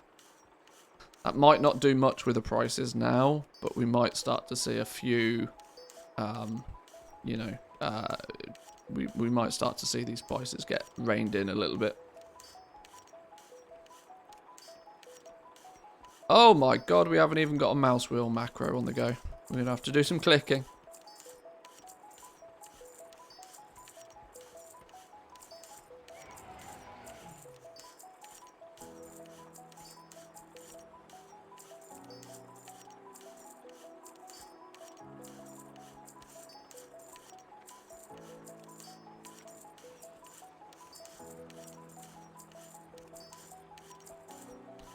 Right, there we go. There's all that listed. Mouse wheel macro. Absolutely. Macros, we want it with probably control, I think. Scroll wheel up and down. Control modifier. Auctioning post cancel. My auctions cancel. That's all I want it to be. Press the button a few times because TSM's dumb. And then give it a reload to make sure it saves. Beautiful. I hear this has stopped doing its thing, so keep going. Right, we are off. We have officially started our crafting journey on Draenor. We do not have huge amounts of gold. But we've started. That is key. I think I need to update LVI. Probably. It is, we have started. Selling materials at the moment.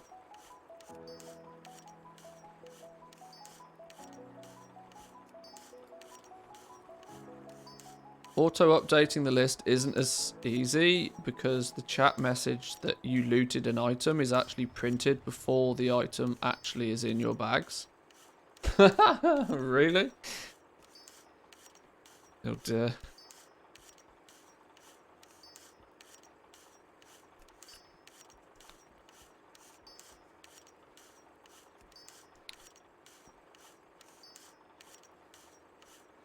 Right. Our other two accounts seem to have quit on us.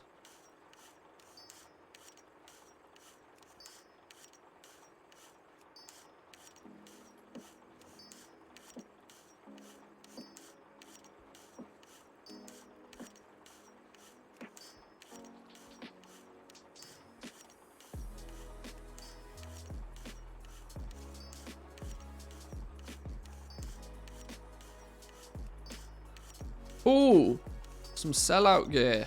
Get out of here. Lovely. Oh, God. You know what this is, right? This is somebody buying one of every one. This is somebody buying a rank 1, a rank 2, a rank 3, a rank 4, a rank 5, and a rank 6. You can tell, but I mean, I probably don't have any rank 2s, which is why they didn't buy a rank 2, but... Oh, dear. Oh, dear. Oh, well, not my problem. Not my problem.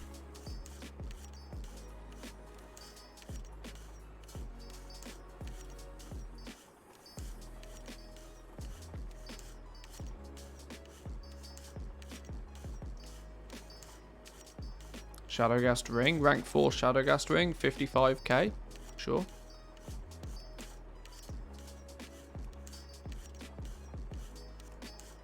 Ah, we're out of stuff. We're out of stuff. What are we out of? Heavy callous hide, we don't have any. Elithium ore, we don't have any. Two problems that I don't think I can fix on this realm very easily. There's only 500 Elithium ore on the auction house.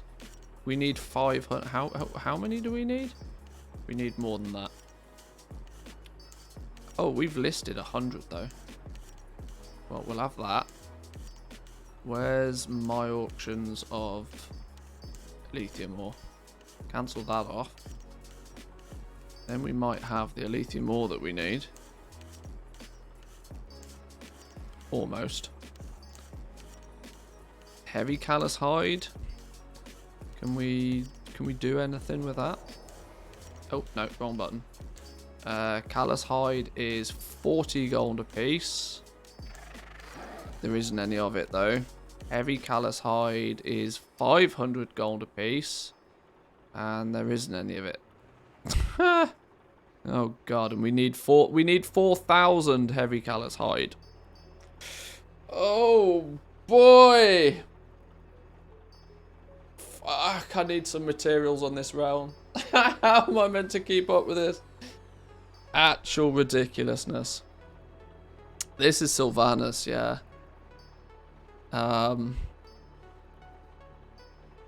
Literally nothing. 600 gold plus for Corthite crystals. They just don't exist. Well, I mean, it's safe to say if people don't go out doing farming, then they don't get their legendaries. And if they do want their legendaries, then then they get expensive. Mantheus gonna go do some farming? No, not on this realm. Not on this realm. Not on a realm where I have 40 million gold lying about. It's not happening. I'm not farming when I've got that much gold to spend. I'll pay the price, but the big problem is there just physically isn't materials.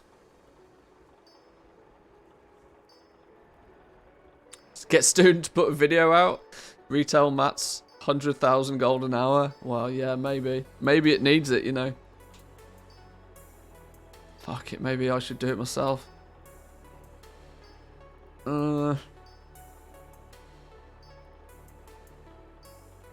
Okay.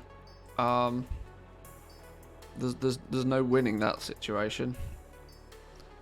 There's no winning that situation. What's going on over here though? Not that one. Not too many accounts. This one. This thing's doing it right. On that basis, then we are about done with what we can do with some simple crafting. Now, I don't want to burn through all of my gold. I want to make sure that I split my time up a little bit. While I could be going out farming, instead of going out farming, I'm going to get some rep on these dudes. So hopefully we can unlock 200 and 230 gear before too long. Have my attention, Oh, a couple of Corthite crystals. Yes, please.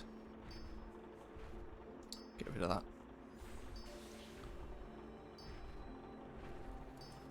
There's a genuine supply side issue with materials on realms that are not full pop. Oh yeah, without question. Without question. There's definitely not enough people that are willing to do the manual labor right now. And there's a significantly higher portion of people that would like to buy a nice new shiny legendary. But they're just crazy price.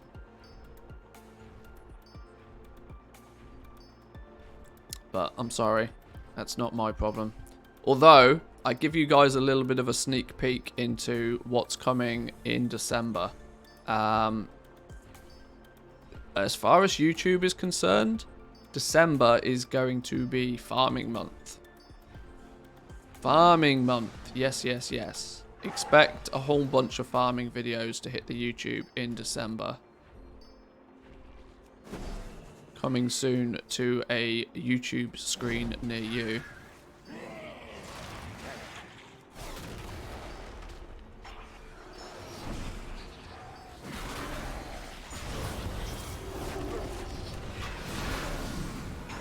Because, A, people seem to need to know about them. Because there's definitely no materials kicking about at the moment. And B, I don't have anywhere near enough content out there for people who are looking to get up and running with goal making. I've got plenty of sort of, you know, intermediate to advanced level stuff, but nearly nothing for beginners, which is what I'm choosing to try and fix.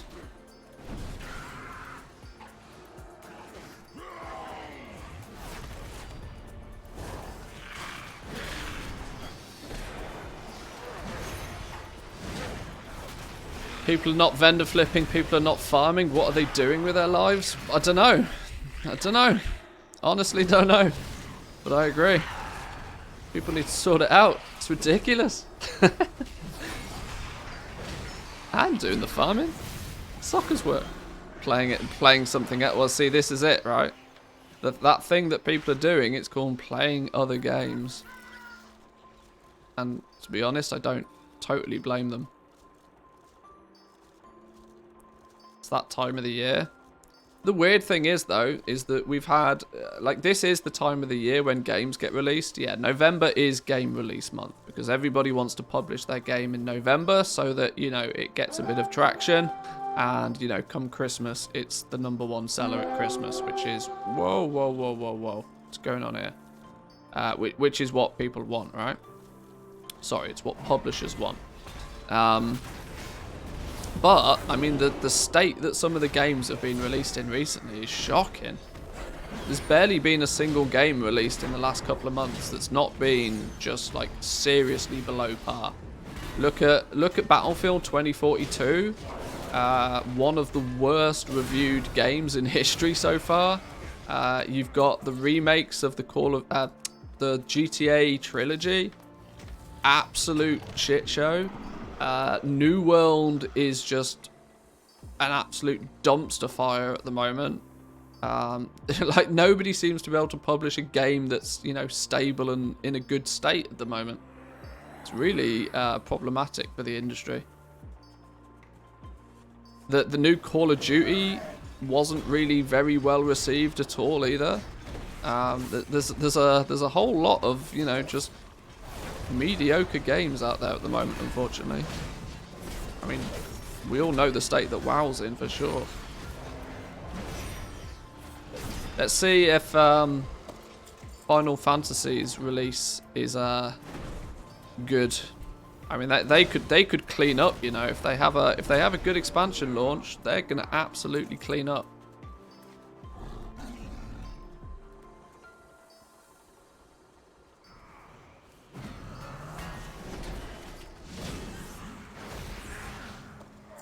More people trying to flip and inflate map prices than there are on farming. Yeah, that's it. It's maybe I've done too good of a job of telling people how to flip mats and stuff. I need to tell people to go back to basics. Crafters can't craft if farmers aren't farming. This is why I know I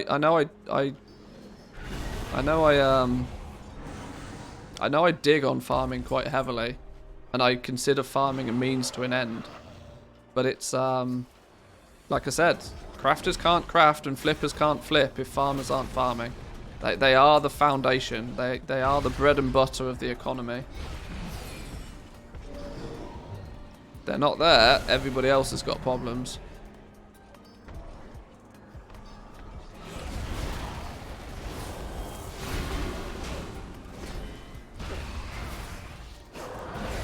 Needs to be a petition for game devs to go back to the office. Who knows? Who knows? The quality of the work that is being pumped out by game developers right now is not great. It's not great. Who knows what's causing it? But it's industry wide. Industry wide. Apologies, any game developers that may be listening right now, but I mean, sort it out. 99 problems in farming N1? Yeah.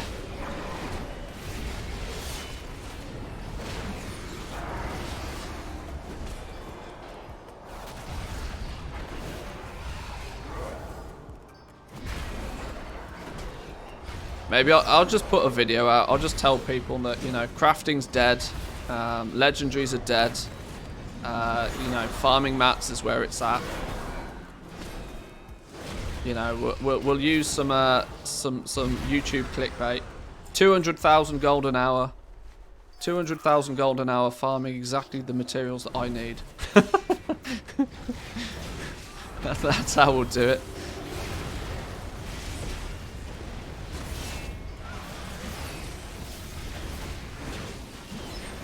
Every character who's not an engineer or actively making legendaries should be farming professions, picking up stuff around the world, easy money. Yep. Get to it, boys and girls. Stop slacking. I'm watching. How are the super goblins meant to make... How are the super goblins meant to make yet more gold? You suckers aren't out there farming for them. It's gross. Absolutely disgusting behaviour. Oh, there we go. Emblems up the wazoo.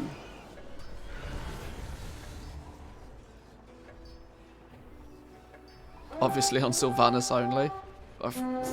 I ain't fussy. Any realm that I play on. I need materials everywhere. I'm not fussy right now.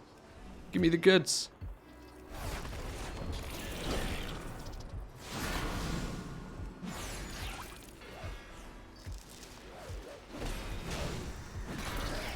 $8 gold a piece for desolate leather. Yeah, it's bonkers. It's actually bonkers. 8 gold a piece for desolate leather. You know, desolate leather has not been 8 gold a piece since day 1 of the expansion. Day 1 of the expansion was the last time that desolate leather was 8 gold a piece. Like, something's wrong with that.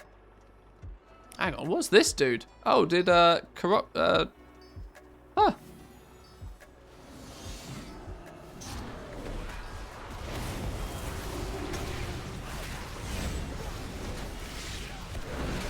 Consumption turned into something bigger. He evolved. Down to 6 gold 40 again, but that was over the weekend. It's madness. Actually madness. They increased drop rates and prices doubled. What logic is that? How can you how can you increase the drop rate by 20% and prices go up by 100%? It's actually madness. That's not meant to be how it works. Imagine if Blizz didn't buff the drop rate. I don't think the drop rate matters. And you could buff the drop rate by 1,000%. If people aren't out there farming, it doesn't make any difference. And that's the problem right now. There's not a single soul out there doing any farming. Yesterday was leather farming day. The world quests in Korthia were the ones over here. So yesterday was leather farming day. Today I log on, no heavy callous hide. So what the fuck am I meant to do? If farmers aren't farming, then it doesn't matter.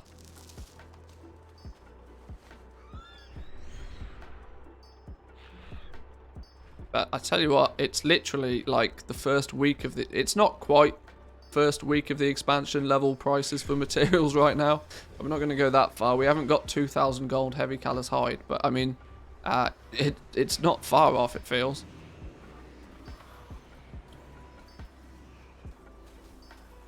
Actually doubted desolate leather price. Blue Post said drop rate increase on callous hide only, but it's not desolate and bones. I can't remember what it said now. Did it just say callous hide and heavy callous hide? I can't remember.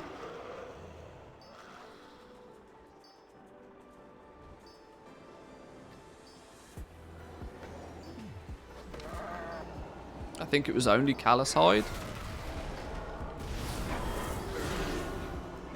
I wonder why that was, because callous hide wasn't the problem anyway. Callous hide ended up being the bottleneck, the byproduct. That makes no sense. Is this another scenario of Blizzard just not knowing their ass from their elbow? The bottleneck was desolate leather. The bottleneck wasn't callous hides. The bottleneck was desolate leather because it was going into the craft. You were using desolate leather and heavy desolate leather like an absolute moron crafting the 200 and 230 gear. Callous hide was a byproduct of farming. It wasn't the moneymaker. Oh, hello, wife.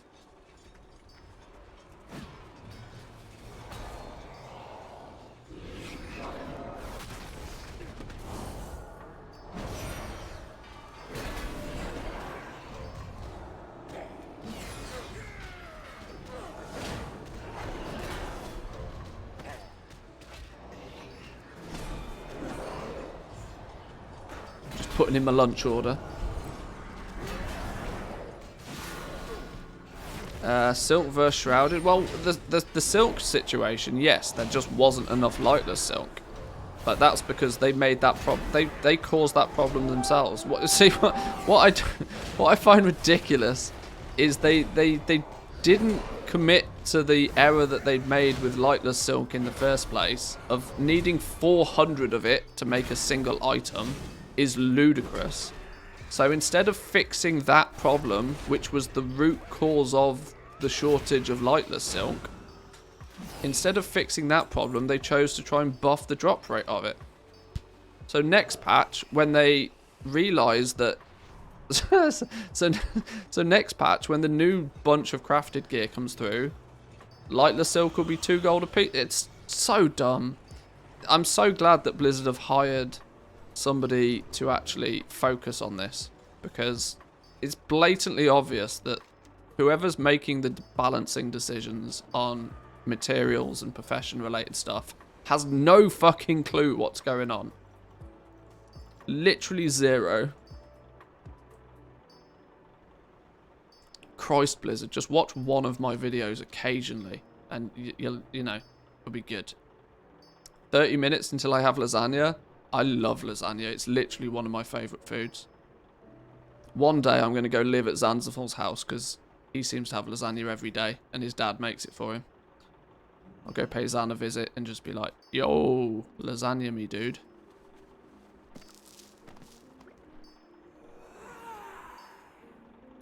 Now the cow is stuck in the tree. There we go. We're good.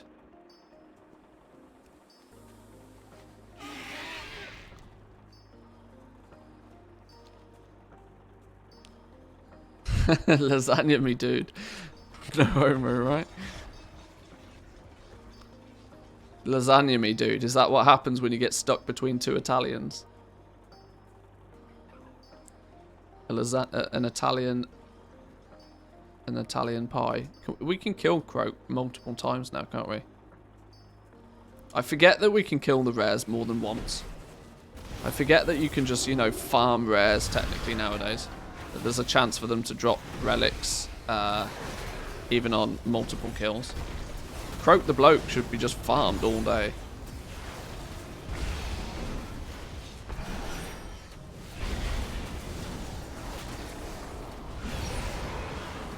I mean, he didn't give me any relics, but chances there. Stygia, nonetheless. We'll take the Stygia.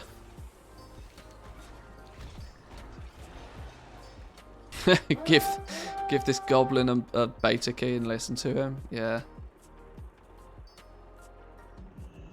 I can learn to be humble, but never meek.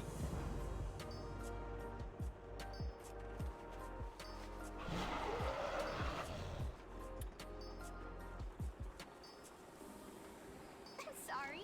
Did you need something?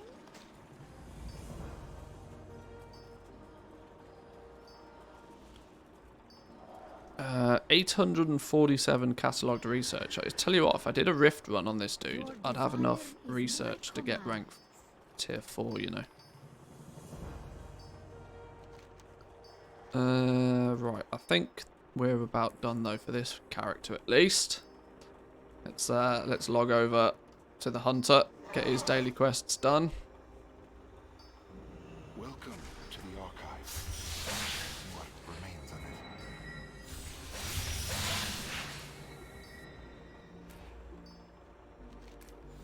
Tell you what, we are annoyingly close. I'm actually going to just try my luck killing these rares, you know. No, I'm not. I can't be bothered. Damn, I changed my mind quickly. Changed my mind quicker than the wind sometimes. This is why I never get shit done. Alright, log out. What's this dude doing? He's making enchanted bars. Good. Next account. What's this dude doing? Nothing, because he has no materials.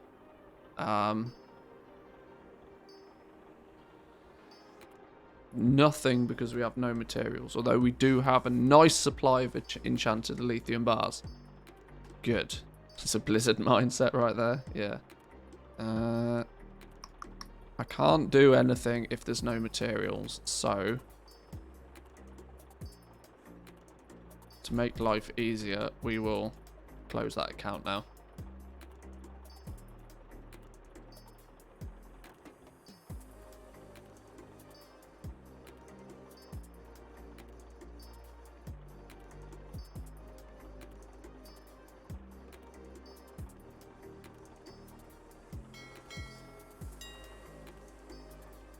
Right. Back to Corthia. A couple of dailies. Maybe we'll think about doing a little bit of crafting on one or more of these other professions as well. I wanted to focus on jewel crafting first. I wanted to dump my efforts into jewel. Oh, you know what I didn't do? I didn't list all of the essences for sale.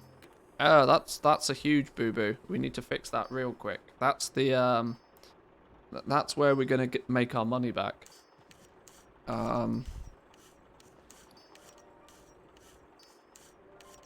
Yeah, that's where we make our money back. Let's log that out real quick. Love the sound of fresh crafting dings in the morning. Sounds better than napalm. Issue currently isn't the lack of materials, it's the materials are way over market value. Yeah. Where in some scenarios I just don't care. Because as a crafter, if it's something I know I can sell fast enough, I just don't care. Because I just pass that cost on to whoever buys it eventually. And I take, you know, my profit on top. But you can only do that if you know that you can sell them quickly. It's still relatively risky. I've also realised what I should do is sell these Corthite crystals. Bang these out. 800,000 gold a piece for Corthite crystals. I don't want those lying around in my bags. Send. Who's my bank character nowadays? Oh God, what's the bank character's name? Oh, Streamer Luck. Can't remember my own character names anymore.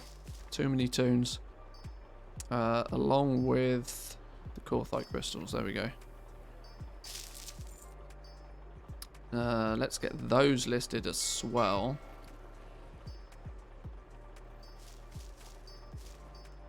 But yeah, material prices are absolutely loopy at the moment. Real loopy.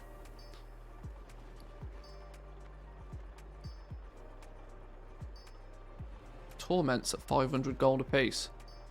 20,000 gold of torments there. Damn. Compare that to the value of essences. Essence of Valor. 90 gold apiece. That's bananas.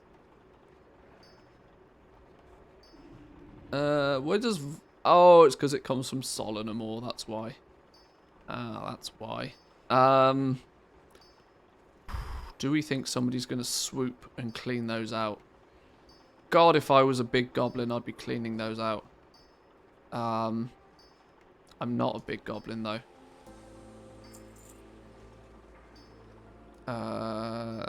That's an acceptable-ish price. Sure.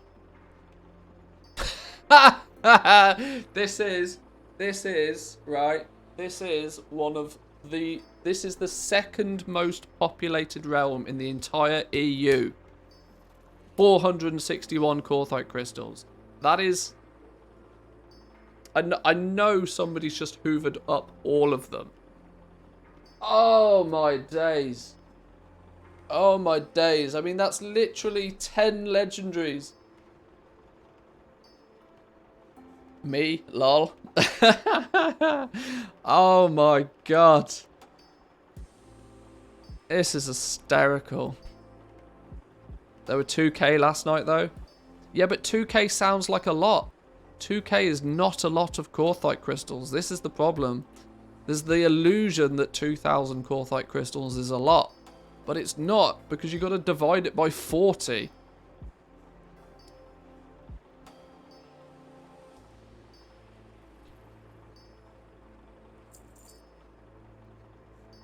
$2,000 Corthite crystals is 50 legendaries. That is nothing on a server that's got 200,000 players. It's ridiculous.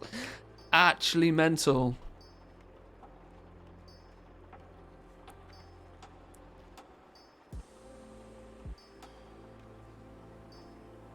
Hello?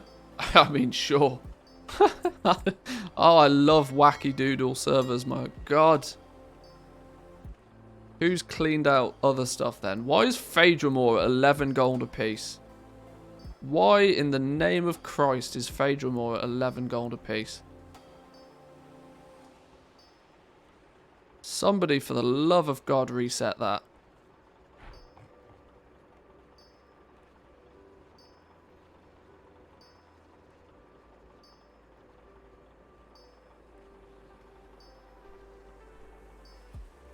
Can't wait for you to hear about dividing Progenium by Essentia by 80. Yeah.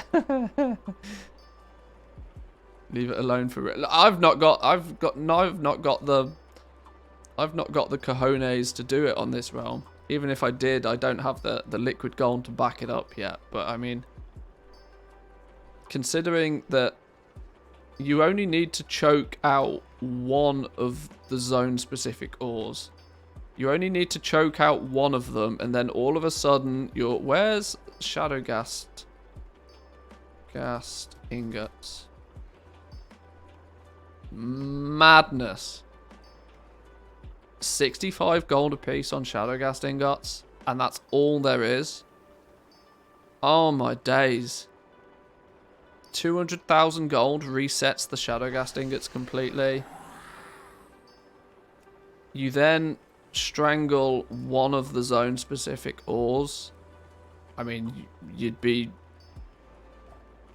42,000 Phaedramore. You just go in and you go, right, we'll take that then. We'll take that out. In fact, you just go here.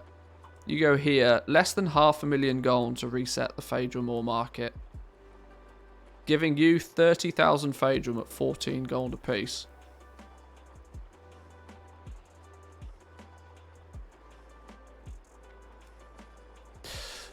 Wow. Actually ridiculous.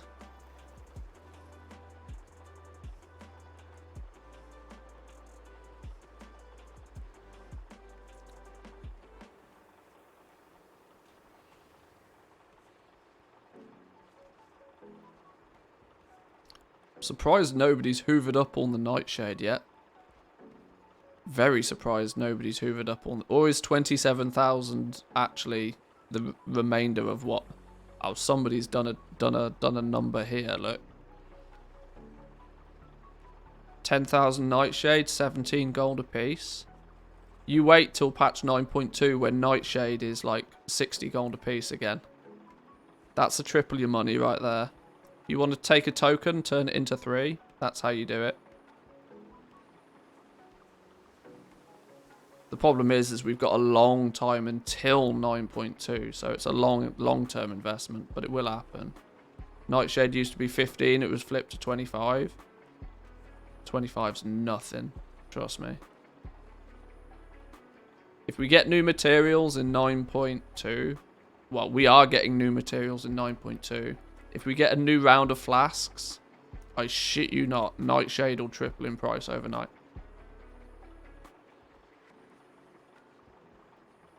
Bought Nightshade at the weekend for 9 gold a piece on Draenor.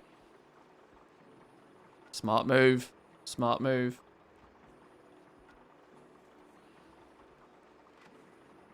New flasks might use new flowers though.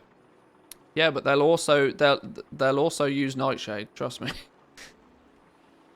I mean, if they don't, sure, whatever. But I mean,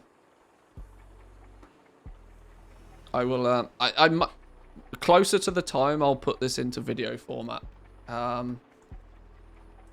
But if history will probably repeat itself. If you take a look at what happened to Anchorweed when we got Xananthid in Najatar, Anchorweed went from being 13 gold a piece to 50 gold plus. Like, overnight. Boom.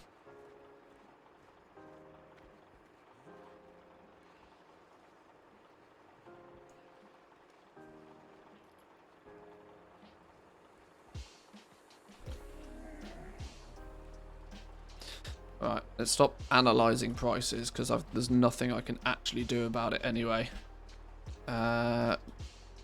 Nothing we can do about it. 8 Essence of Servitude sold already. So people are choosing to buy the essences, that's good to know. Alright, let's...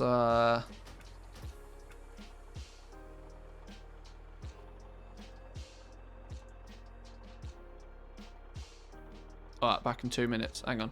Gotta go get some food.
Alrighty, where do we get to?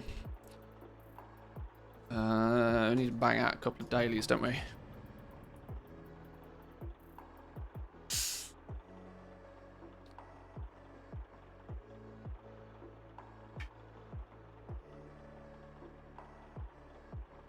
Got myself some grilled cheese for lunch.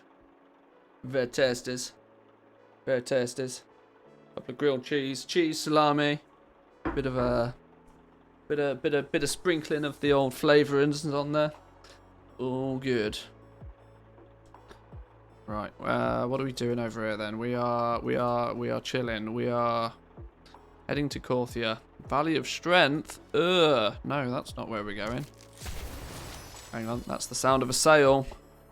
We love the sound of a sail. Which realm was that? Shadowgas breastplate on Draenor.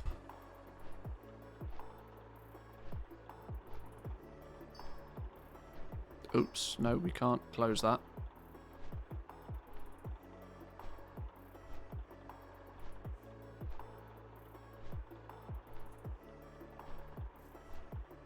Rank 2 Shadowgas breastplate.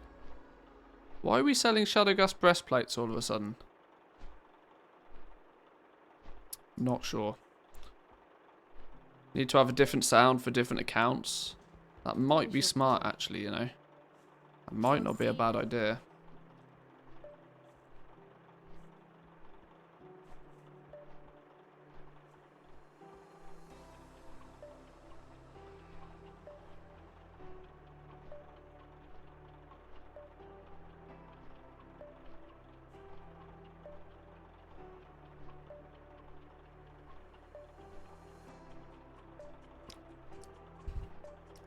It's more fun watching me try and find the sales. Well, I've only got 2 of my auction house accounts open right now.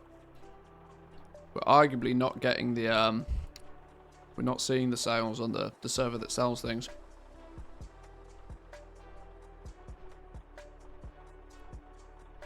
We're missing something. What are we missing? Why are we not crafting?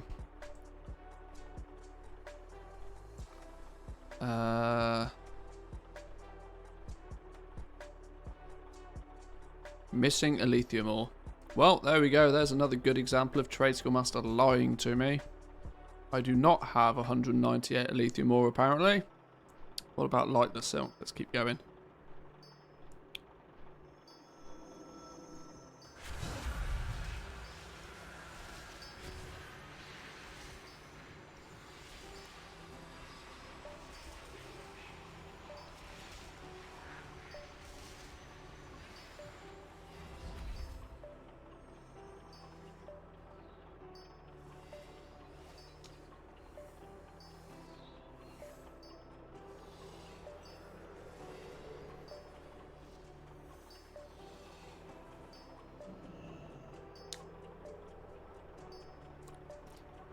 Yeah, I know the whole bank scenario.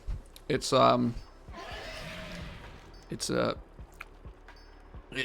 on most of my characters I choose to not put materials in the bank, because TSM just struggles to keep track of them.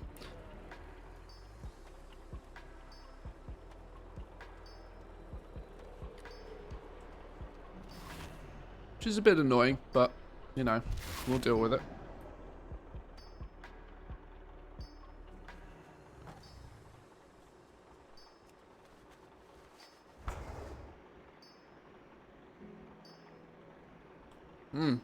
Food is good. You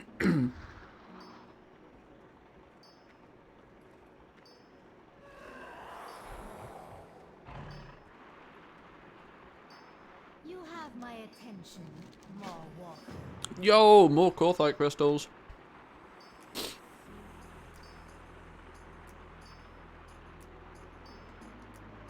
All the monies. Feels weird still only having 3 daily quests.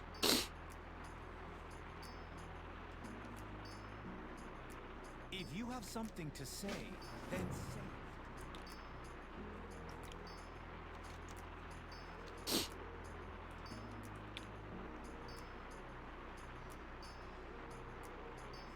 it. Left things till last minute as usual. Yeah, I tend to do the same. I'm trying to keep ahead of, you know, a little bit ahead of the game right now. I know full well that the second we get a PTR, I know I'm just going to end up living on the PTR. Which means that, you know, anything that comes out of that, you know, the catch-up-y related stuff, like if and as and when we find out that we need to be renown 80 for some reason, or we need to have completed the 9.1 campaign on alts for some reason, I'd rather have just done that ahead of time, so that when we find out that we need to do it, I've already done it. I want to get myself in that position on my crafting alts at least. It's proving, you know, slightly less. I did the numbers and worked out that I actually need to do the 9.1 campaign. I still need to do it on 5 characters, and I don't even have good reason to know if I even need to do it yet, which is making it slightly difficult to devote the time to doing it. Because I might not need to do it. And if it ends up that I don't need to do it, I'm going to be annoyed.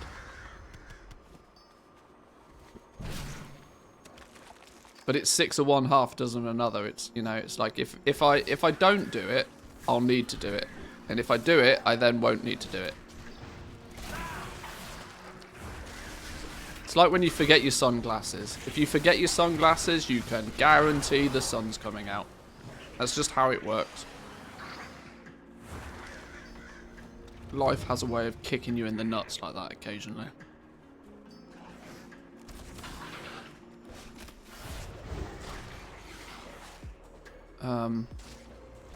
This scroll isn't meant to be here. This is a one-time pickup, doodah. Why was that there? Have we not been round and collected all the stuff on this dude? Maybe we haven't. Oh god, I'm not super tanky yet, am I? I forget this. Getting to renown 80 on all my crafters. Luckily, they're all in their 70s anyway, so just need to finish the campaign. Yeah, as far as the renown is concerned, I will probably take the slow and steady approach. I'll just do Shaping Fate every week, kill the world bosses every week. That's like 3. And you can do that in half an hour on each character. So I know if I keep up with that on a weekly basis, my characters will end up being renown 80 by the time 9.2 comes out anyway. It's the campaign that's going to be a slog. As doing the campaign multiple times on multiple characters is going to be less than fun.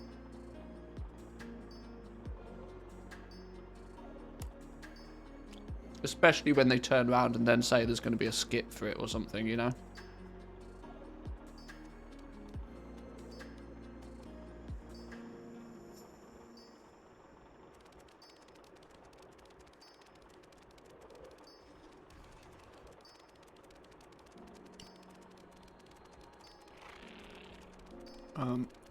Now Croak is up, but there's nobody here to kill him.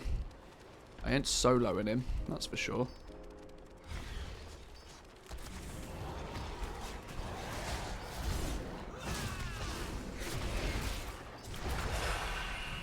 There's hot Tabasco, like habanero Tabasco, on these grilled cheeses, and it's really quite hot.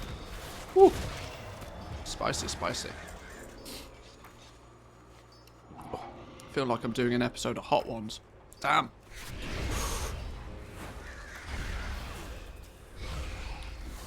Callings are good for renown because you see beforehand if you're going to get one. Yeah, towards the top end. Yeah, for sure.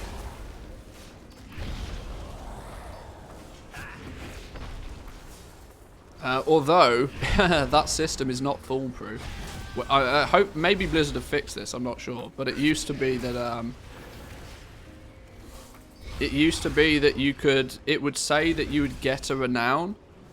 And... oh, that's not a good place to stand. It would say that you're going to get a renown. You'd go and do the calling. And then you'd go to hand it in. It would be like, oh, psych. The fucking hell killed me? Be like, psych, no renown for you.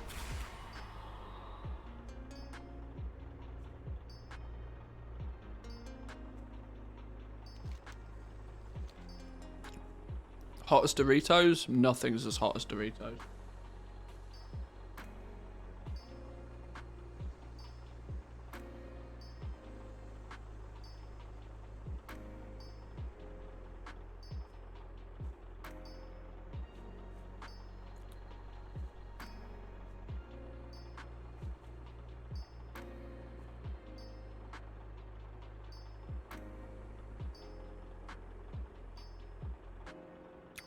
I shouldn't have released. I'm probably not going to get credit for Croak now, am I?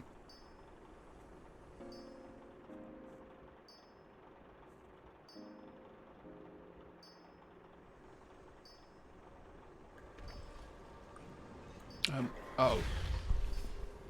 He's not even dead yet. Okay. Let's wait till he's, let's just leech this kill.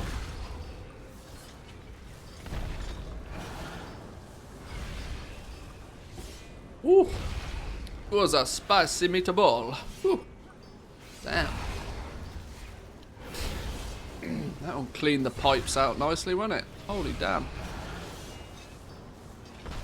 I'm bored waiting.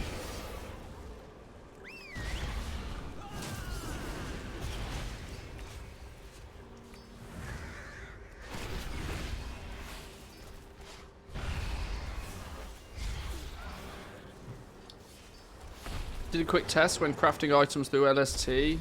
LST is only 1% of add-on CPU usage. That's pretty good then. Whoa! Loot for days.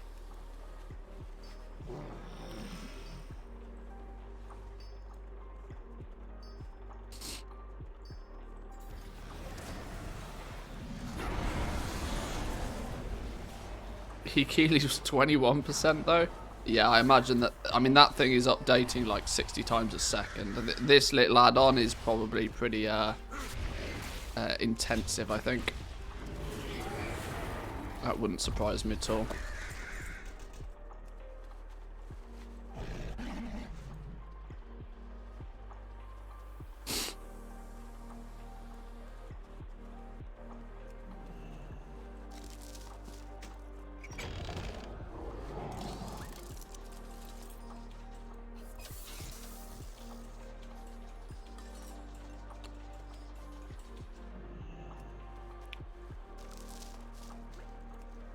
I also just learned I'm not going to have Dougie enabled on my crafters. Yeah, I'm the same actually. If I don't need Zygor on a character, it's one of the first things I'll turn off. I mean, Zygor, TSM, weak auras, Healy, these tend to be add-ons that are pretty hungry. Pretty hungry.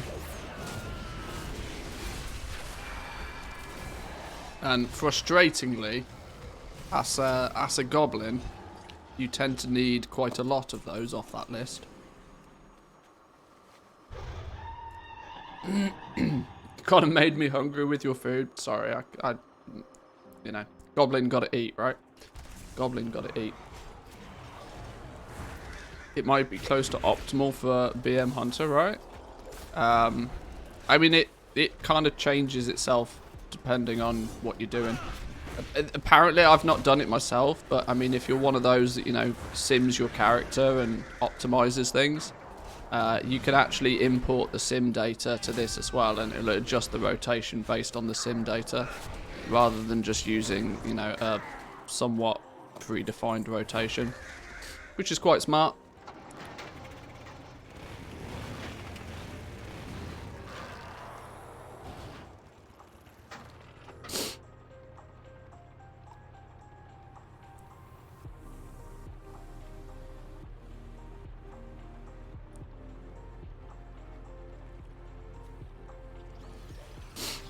Right, where's Flesh Ring then? He's nope, that's a Razor Wing.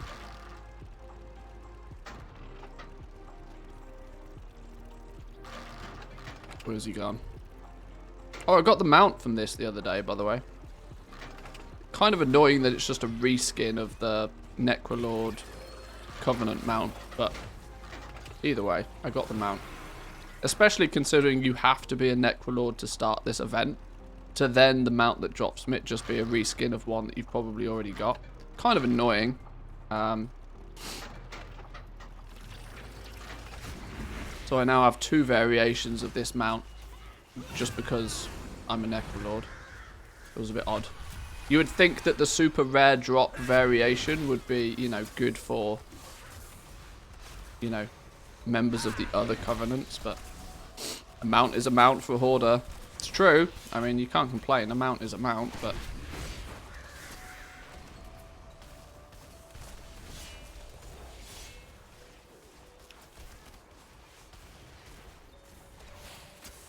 optimized rep by zone today, reducing a lot of the event handling churn when zoning. I presume that's... I've not heard... If that's an add-on, I've not even heard of it.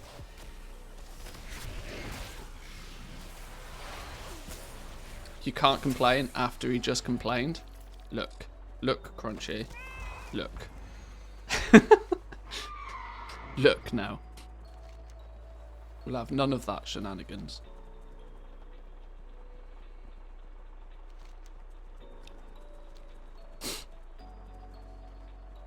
It's an add-on, I write, so yes. Oh, well, there we go then.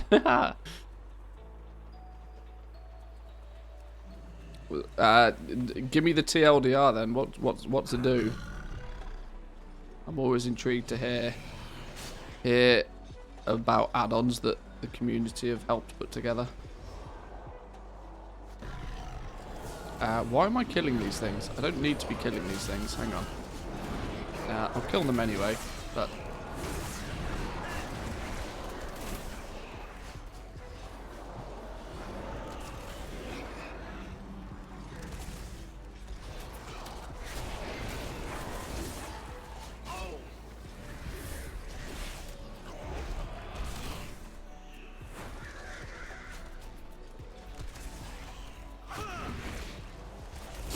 Switches your watched reputation based on your location, zone, subzones, and instances. Oh, I see. That's clever. Yeah, that sounds. That's always. Yeah, I almost. Oh my god! Not only am I almost dead. Hang on. Yeah, I very rarely use the whole watched reputation thing for that reason that I'm never focusing on just one reputation. That's why I have this little weak aura down here. This is just a weak aura for Corthia, which shows me, you know, my catalogued research and the Codex rep and Death Advance. But, you know, because it's a weak aura, it's quite, you know, quite a heavy add-on is the word I'm looking for just a tiddly little thing down here, but...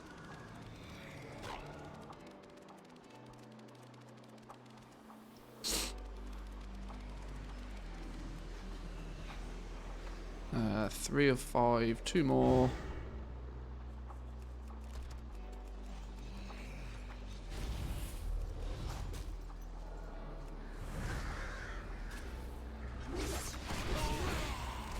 Hello, pet. Do you want to do some aggro? Like maybe sometime today, possibly? Jesus. Gonna get me killed. Absolutely gonna get me killed. I'm quite genuinely on 1 HP right now. Yet he still continues to pull mobs. Living on the edge. Living on the edge. There we go. Whew, we can breathe. Added WOD content. All that's left is Kata, then wait for 9.2. Add a plugin for LVI that adds color options to the data bars, the XP rep, honor, etc. Oh, okay. I tend not to sway too far from just a default layout anyway. It does its job. If it does its job, I'm happy.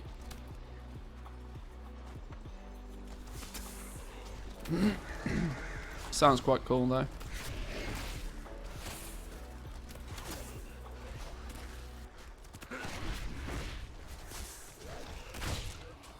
What do we need? An observational record.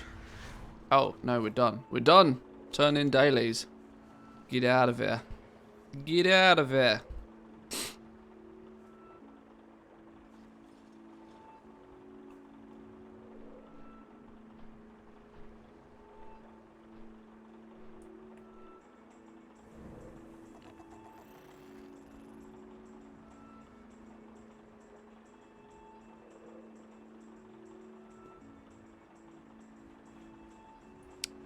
Switch over to a ferocity pet if you're having issues with aggro and health.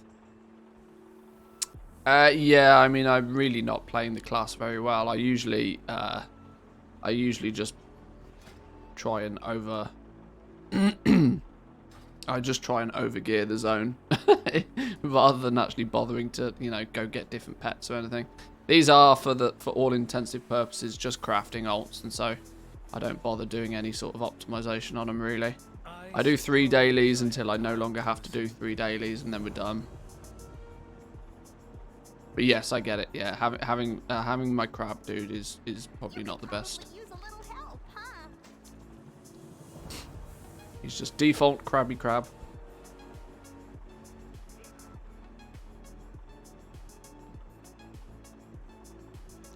This should be another Gorthite crystal or 2.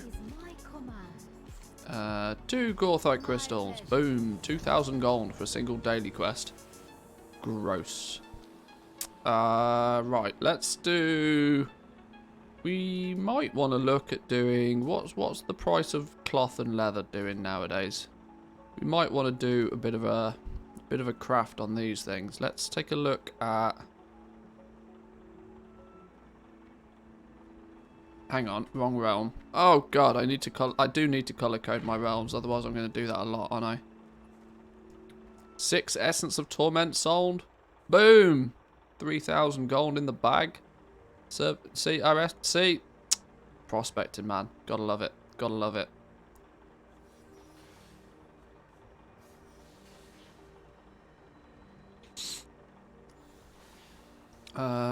Let's take a look at... Shrouded cloth, 1.6 gold a piece. Lightless silk, 20 gold a piece.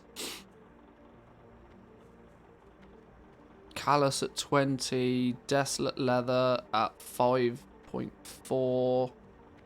Alright, alright. We've not got a huge amount of actual gold. I don't want to go too cray-cray. I should be devoting my time to not doing pissing about crafting, but to actually go out there and just do some farming. Because this mediocre, small little, you know, tiddly restock on this sort of stuff is kind of pointless. Okay, we need to re-jiggery poke 168s. We don't want so many 168s. Operations. No, groups. Let's go tailoring. Where's tailoring disappeared to? It's going to be down the bottom, isn't it? T for tailoring. T for tailoring. 168 gear. We want to make that only 2. Sorry, only a single one. Probably take the opportunity to do the same with leatherworking right now. 168 gear. We want to limit to just crafting a single one of them when profitable. For both Shadebound and Shadow Scale.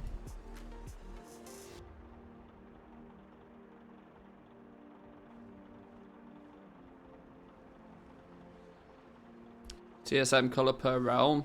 Yeah, that's probably not a bad idea. Let's color code. So what's this? This is Draenor. Let's go with a I don't even know how you do it. Appearance, I guess. Boom. Red for Draenor. Don't know why. Just because it is. Red for Draenor. We'll go.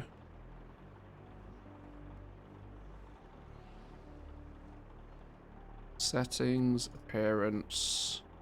We'll go.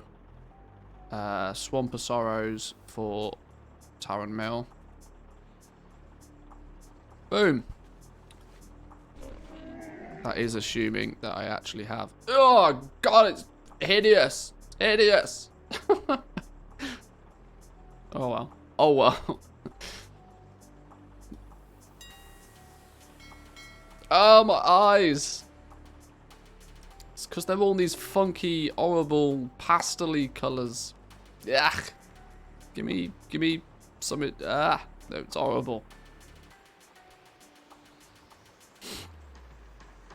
Either way. Right. Now we can quickly see at a glance which realm is which, at least. Use the Gold Dipper theme. Maybe I'll use that on Sylvanas. Although I don't really need to change the colour on Sylvanas because it's the only Alliance realm, so it's the only one standing in the shrine. I actually need to, while I'm there, maybe I should change blacksmithing as well to only craft one of these, otherwise I'll forget. And I'll do something stupid like craft a bunch of 168 gear that's never going to sell. There we go. Do a reload on that. Save changes. Old school Steam colour. It's true actually, that green, yeah. Pink and purple. No offense, but I can't think of anything worse.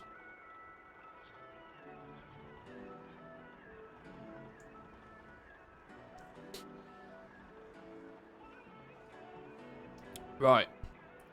Let's take a look, see what we can do with this then. Tailoring is 10k worth of bits and bobs, 50k worth of crafted stuff. Just a bunch of random stuff, really, by the look. Shrouded cloth bags, actually, as well. Yeah, we can make some cheeky profit on bags.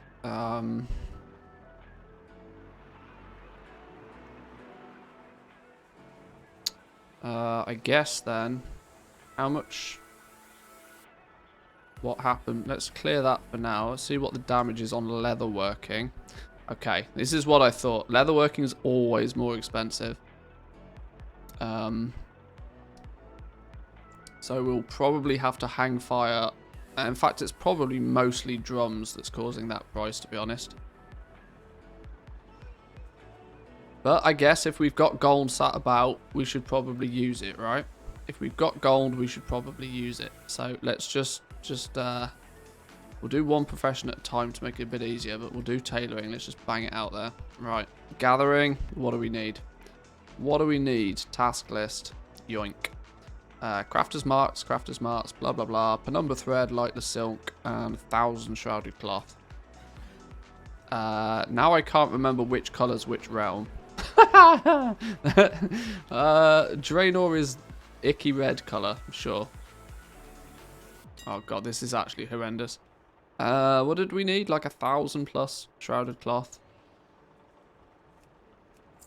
And how many lightless silks? We needed like 70 lightless silks. Yeah, what do you want?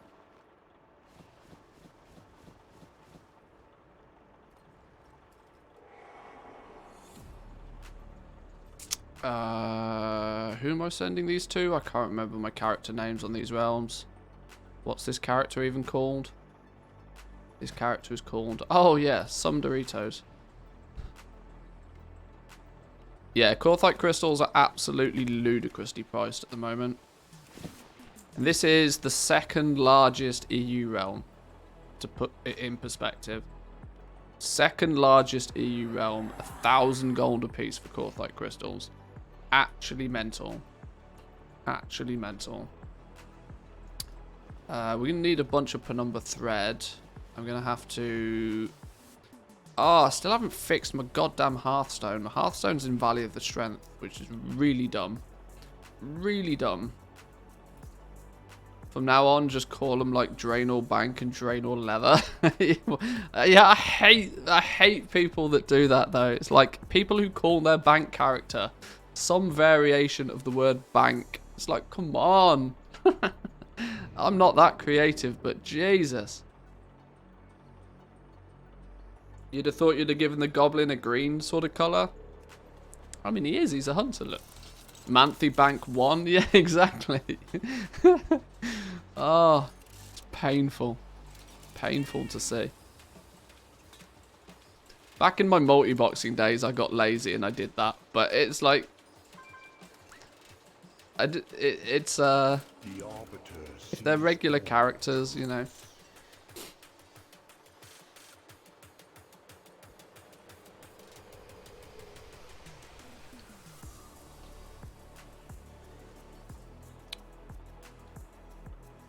Yeah, you can't use numbers. You can spell the number, you know, ONETWO.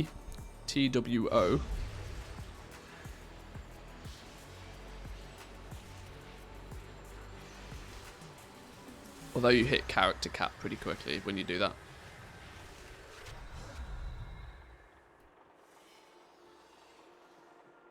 More entertaining to use ABCD. See how high you get.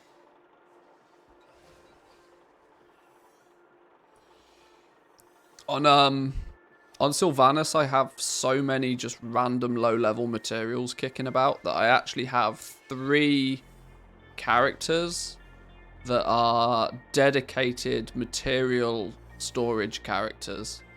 And they all have the name material something, which is really uncreative. But they're never characters I even log on to.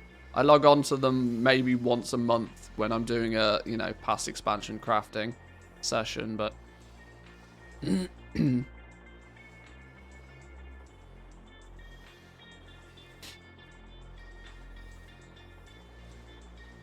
My bank character's named after a fictional character who toppled an entire economy by creating a credit bubble. Oh, that's clever. Alexa, Blexa, Alexa B, Blexa B. I mean, even that's slightly more creative. Albeit hella annoying. Slightly more creative. Oh, hang on, we can gain a cheeky free renown, apparently, look. If we're going to do these quests, we should at least remember to turn some of them in, look. What's going on down here? Might as well claim the renown if we're going to go to the effort to try and get it.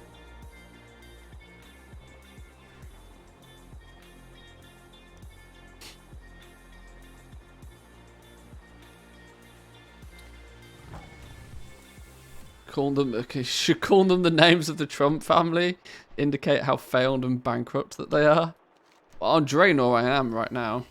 The problem is my goal is to make money, not to go bankrupt, so there's a flaw in that plan real quickly. Why am I even here? I'm trying to buy Penumbra thread. Do any of these dudes even sell Penumbra thread? I don't think they do. Have I flown all the way here for like no reason whatsoever?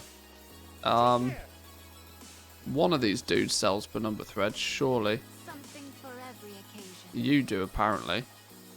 Where? Luminous flux, I see.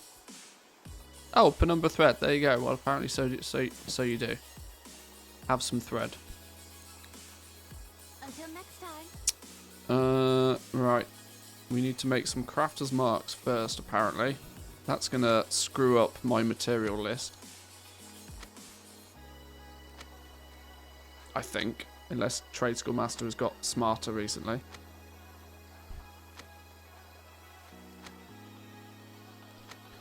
I have SL Pallid Bone 1, SL Pallid Bone 2. Oh no!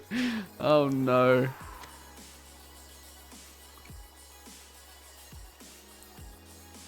Stop buying those goddamn pallid bones. Put down the pallid bone and step away.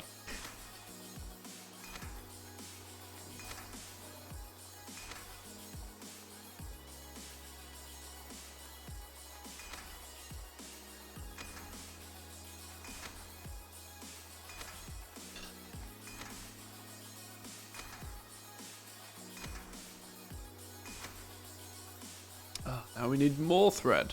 My wares are second to none. Did it buy it? Take Apparently it did. Your work. Right. No. Didn't think it bought it. Always in stock. Oh, haha. Subtle problem there. No gold. Oh god. Oh god. I hate being poor. How do we fix being poor quickly? Send. What's that dude's name? Some Doritos maybe? I don't know. 1,000 gold. Can't even afford vendor maps. Broke ass bitch character. Something for every occasion. The problem is TSM now thinks I've bought them. How many do I need? 61. There we go. Visit me again. Slight problem solved. For a minute at least, anyway. Right, go. Make me monies. Let's roll.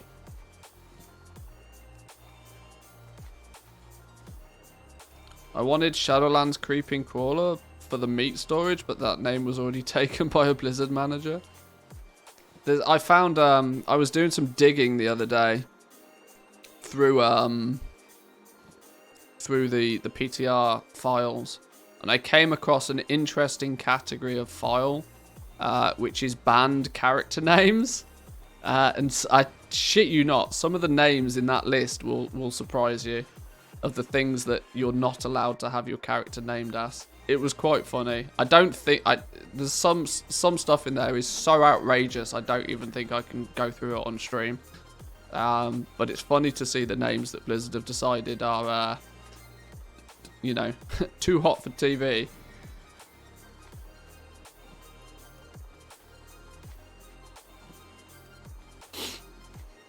It's weird as well. There's like loads of celebrity names in there as well. You're not allowed to call... probably because... I don't know. I'm not even sure why, but... That file is on the client. Yep. Buried in the data, there's a list of banned character names.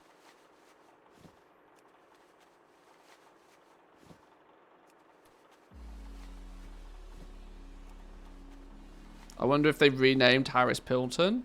I don't know, actually. I mean, it's publicly visible information in some regard, at least. You go to, what's it? WoW Tools? Go to WoW Tools, go to Builds. I mean, you can just pick a build, but it's sometimes easier to do a comparison between retail and the current PTR. View the build. So this is how I see and check out all the models of new stuff. Do a bit of data mining-y stuff. You can see what's in the new patch. So you can see, right, if we go like jellyfish mount, boom, WoW model viewer. It'll load in a second, maybe, possibly. Some of them load, some of them don't. There we go. No, that's how you get a nice green screened view of the new models. Additionally, you can go files. No, is it files? I can't remember. No, tables. Yeah, browse tables. And then you can select a table. One of these is banned. Now, there's banned add-ons. What is it? There's a character name. Names, profanity, names reserved. Here we go. Reserved names, character names. These are all... This is a massive list of names that you can't call your character. Right? These are things you... So, like, game... You can't call your character Game Master or Metzen or Morheim. You know? Some obvious ones here. But there's also some outrageous ones on this list. Like, actually outrageous. Lots of Chinese symbols. but there's a few that like in-game character, like Cenarius, you can't have. Arthas, you can't have. There's quite a lot of obvious ones, but some of them are quite funny. These are all names that you can't have, and then they start to get, you know, real sketchy.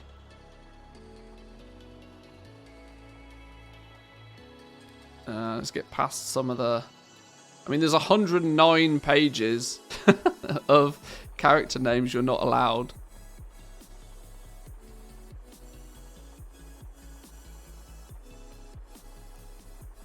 Bill Gates. You're not allowed to call your character Bill Gates.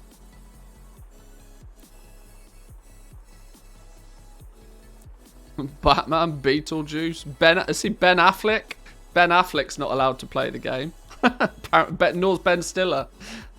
See, there's loads of celebrity names in here. Blizzard Tech. Oh, there's a surprise. Some of them are a bit spicy. The spicier ones I'll leave you to read off the screen. But there's definitely some funny ones in this list. Ben Affleck should work. That should work, yeah. Daffy Duck. Oh, no Warner Brothers in here. Chris Benoit. Yeah, probably not the best character name. You know, somebody who murders his family and then kills himself. Yeah, maybe not. So they seem to. I don't know who collates this list, but.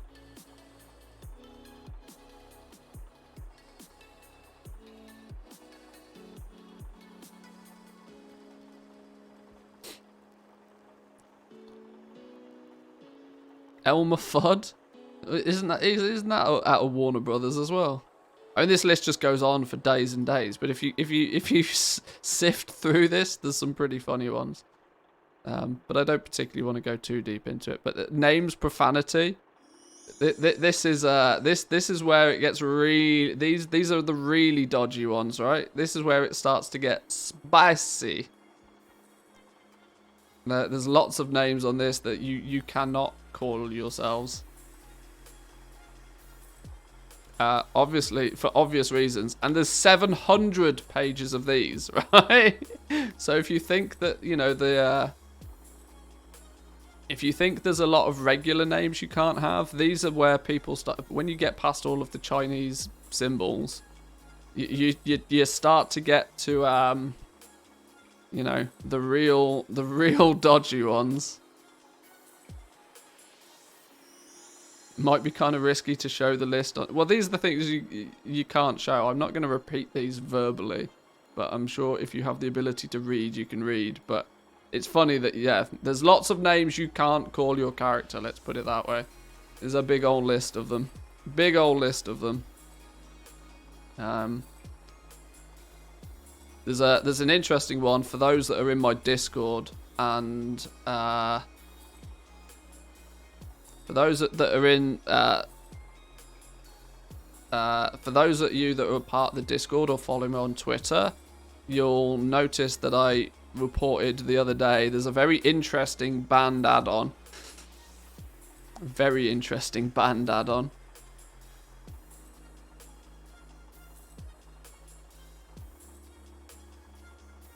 Now, admittedly, this is a previous version. I think Venture Plan is version 4.16 currently. So there's been more updates since this one. But it's an indication that, you know, that I'm skeptical, but I don't think that Venture Plan, the guy that created Venture Plan, I don't think it was entirely his choice to stop updating the add-on. I'm of the opinion that it might have something to do with Blizzard politely, or maybe not even very politely, asking him to stop doing it. Auctionator got into some hot water towards the end of BFA because they were doing some funky things. There's equally some interesting names on this list as well. You can see going back all the way to the old days, like Raid Leader and Raid Mod were basically hacks. Gear Score, for reference, became a banned add-on. Lots of variations of Gear Score got squished because they were doing things with code that they shouldn't do. Surprise, surprise, things like rotation builders, these tend to get squished as banned add-ons for the fact that, you know, they're borderline automation. There's a big old list of these. You can see them yourselves if you wish, but that was just a slight detour onto something interesting I found the other day.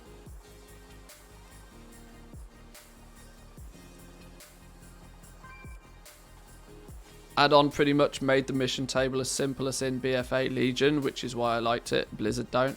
I think, yeah, I think it's relatively safe to say Blizzard would be happy if Venture Plan didn't exist, but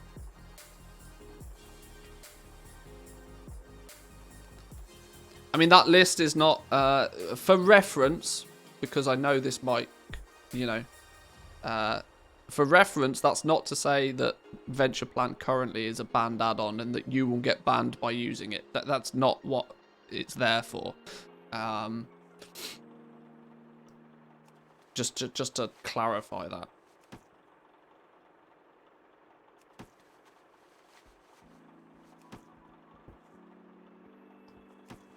Surely the fact that it exists and that so many use it should tell Blizzard that their default system isn't very good. As far as Venture Plan is concerned, I mean, the big reason why I think... There's a couple of reasons to why I think Blizzard would not like Venture Plan as an add-on.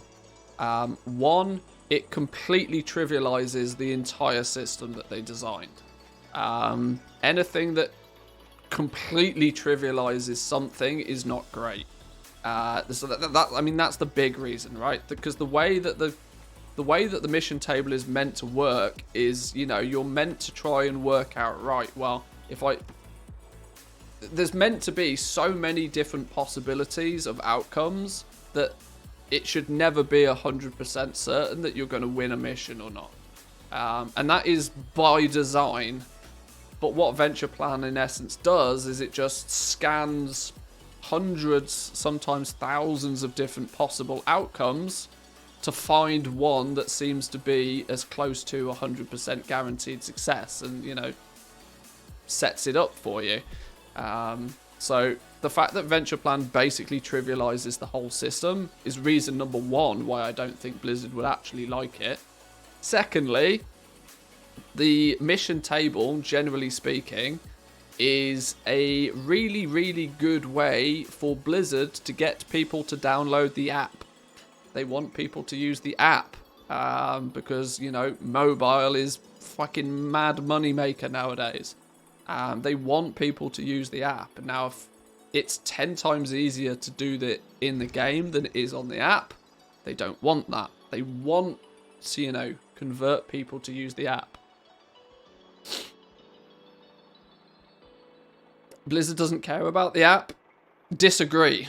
They might not necessarily care so much right now, but the fact that they own King, the fact that Diablo Immortal is coming out, if they get you to download an app, then it allows push notifications from Blizzard for other stuff.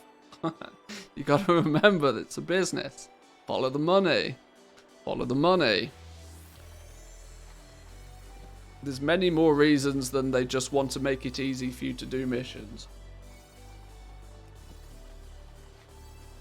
So there's a few reasons why I don't think Blizzard would particularly like Venture Plan, but sure.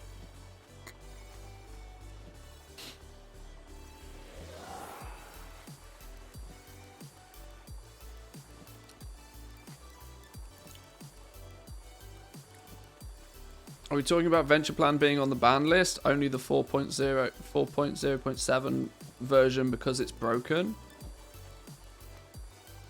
True, but I mean, it's still on the ban list. It still shows it's on Blizzard's radar.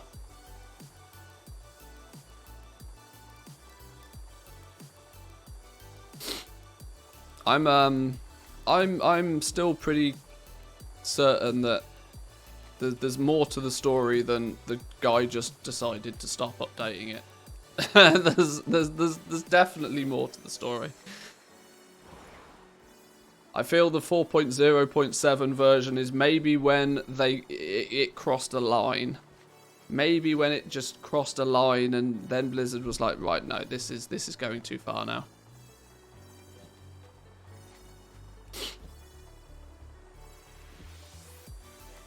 But who knows? It's speculation. If Blizzard bans Venture Plan, they have to ban all Class Hall, Order Hall, etc. add-ons. Well, no, they don't.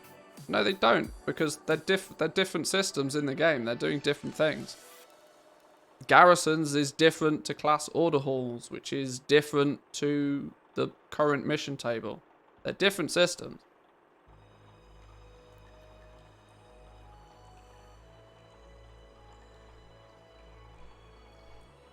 The current mission table has had an awful lot more development put into it. It is far more of a core system in the game right now, which is 100% trivialized by an add-on. Not something that Blizzard would be happy about, I'm sure.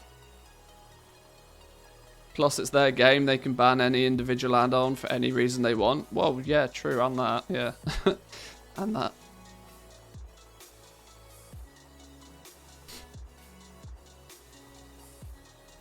Garrison literally has a one-button click to complete and send new missions. You literally walk up, click, run, wait 1 second, and you're done. True, but you've also got to remember the Garrison mission tables were completely different. The entire system of how they work is completely different. The mission table is by design not meant to be a 100% win rate, click a button and you're done kind of thing. It's deliberately designed in a fashion to take more time and effort to deal with it. And in turn, you know, the scaling of it, the rewards that are provided from it are going to be different because of that. You're not meant to be able to 100% guarantee completion of every single mission.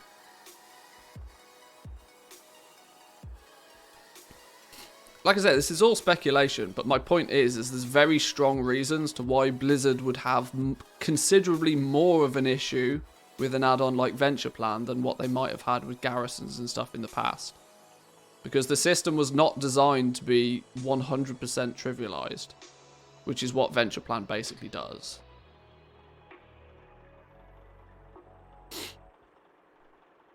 The Venture Plan guy left the game, not just the add-on. Yeah, but what? You're taking what was said at face value. Who's to say that there's not more to it than that? If an add-on that you create gets put on the Blizzard ban list, right? If it gets put on the Blizzard ban list, that's going to ignore you.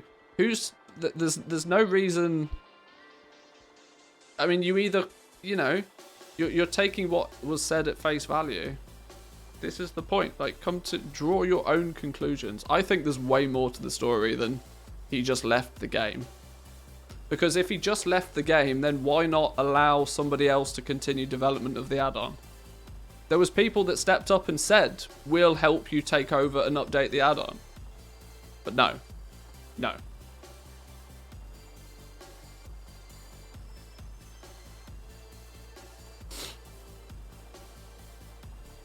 He published updates after the version that got banned? Yes.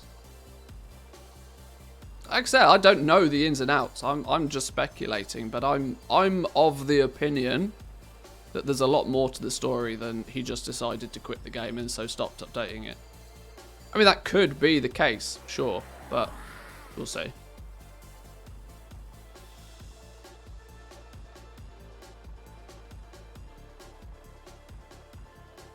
That's true. The ban could have hit him psychologically in a very bad way, made him quit the game. Yeah, I mean, it's if somebody, you know, if you put time and effort into create an add-on for people, that add-on is well received, and then Blizzard slaps it in their ban list and says, no, you can't continue producing this add-on anymore.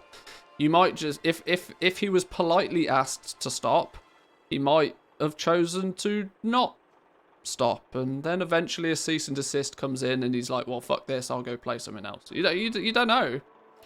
What people say and do online and what the public perception is told is often very different to what actually happens.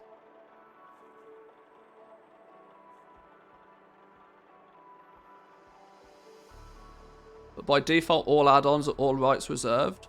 Well, yeah, sure. Of course. Of course that's his prerogative. I'm not saying otherwise.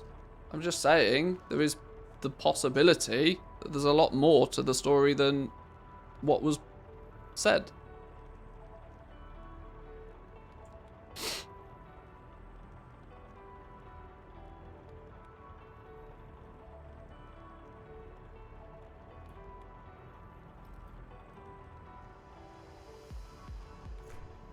Either way, it doesn't matter.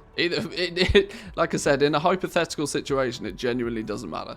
I just found it quite interesting that it was firstly even on the list. Coincidentally at a similar time to when production seemed, like updates seem to be slowing on it. Anyway. Let's get these tailoring things sent over. I, once again, haven't set up the mailing operations. Groups. Tailoring. Do we want to send everything? Do we just want to flat out send... We probably do, don't we? Tailoring, operations, mailing, send the whole shebang. Off you go. Shrouded cloth bags. Thinking about it, do I even have... Oh, I've got shrouded cloth bags already, okay. Just tailoring for now. Loads more stuff to auction house, look. Let's also send the Corthite crystals over. Might as well get that. Why did some of these not send? Hang on, let's do this first.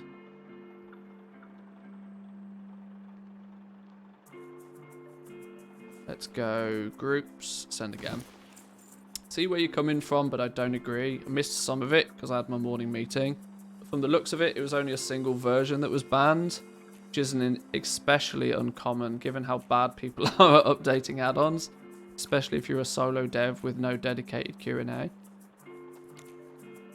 Yeah, like I said, it's an opinion. Like I have no issues with people forming a different opinion. I'm slightly more skeptical about these things, but I'm also aware of the fact that what people say doesn't necessarily mean that's exactly what happened. And there's too many, for me at least, there's too many variables that seem to be a bit of a coincidence. You need to clean the bag sometimes before mailing it to characters. Yeah, for some reason, especially if you use bag I don't think you need to do it so much if you're not using a bag add-on. But because bag add-ons, you know, they put how they display the items is not necessarily true to exactly where they logically are in the bags. And of course, some people have very specific layouts for all their stuff in their bags and so don't want to press the sort button. In that scenario, you can just do a reload. Reload the whole UI instead of just sorting your bags, and it will usually fix it. It's not foolproof though. It's definitely not foolproof. Disabled that sort button? Oh, you an organized bag person. I'm not an organized bag person at all. Push everything to the bottom and it's fine. Just get it out of here.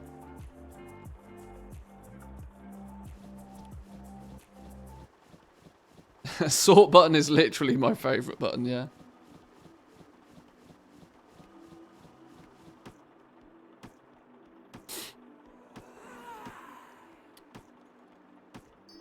Is it still adulting if you hire someone else to do the chores for you? I mean, that's pro level adulting. That's the best way you can do it. That's actually the best way of doing it. Outsource the adulting to somebody else. A ring. Oh no, it's just in the group ring. I thought I got excited then. Just some essence of torment. It's fine. All right, let's get everything. I think we're gonna have to change this red color, you know. I don't think we can do this. I don't think my eyes can accept this.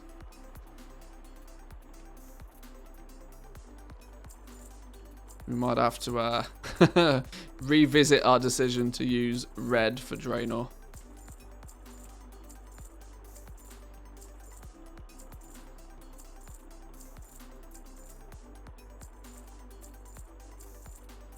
$225 for shrouded cloth bags. Are they profitable? 150 gold a piece to make them. Sure, let's go.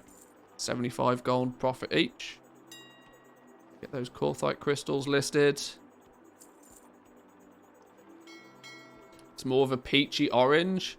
I don't know. Either way, it's burning my retinas, my eyes, my beautiful eyes. Is all I can think of when I see this color. We're at a point though. I don't want to burn myself into the ground. I mean, some people would say 22,000 gold is already burning yourself into the ground. But the point of doing a little bit of basic crafting was so that we can at least have some presence on the auction house for when we go and for when we're wasting time going out farming. So with that on there, let's switch over characters now and try and actually generate some more wealth. We'll trade our time for a bit of gold for a while. We're level 57 actually. With a bit of rested experience, we can probably get 60 pretty quickly.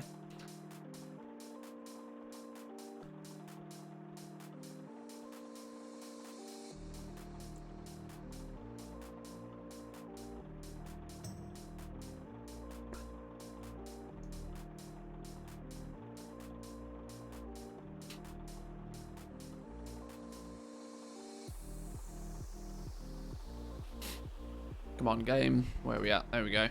Right, where are we going to go farming then? Where are we going to go farming? Well, oh, and this actually brings me to a nice segue.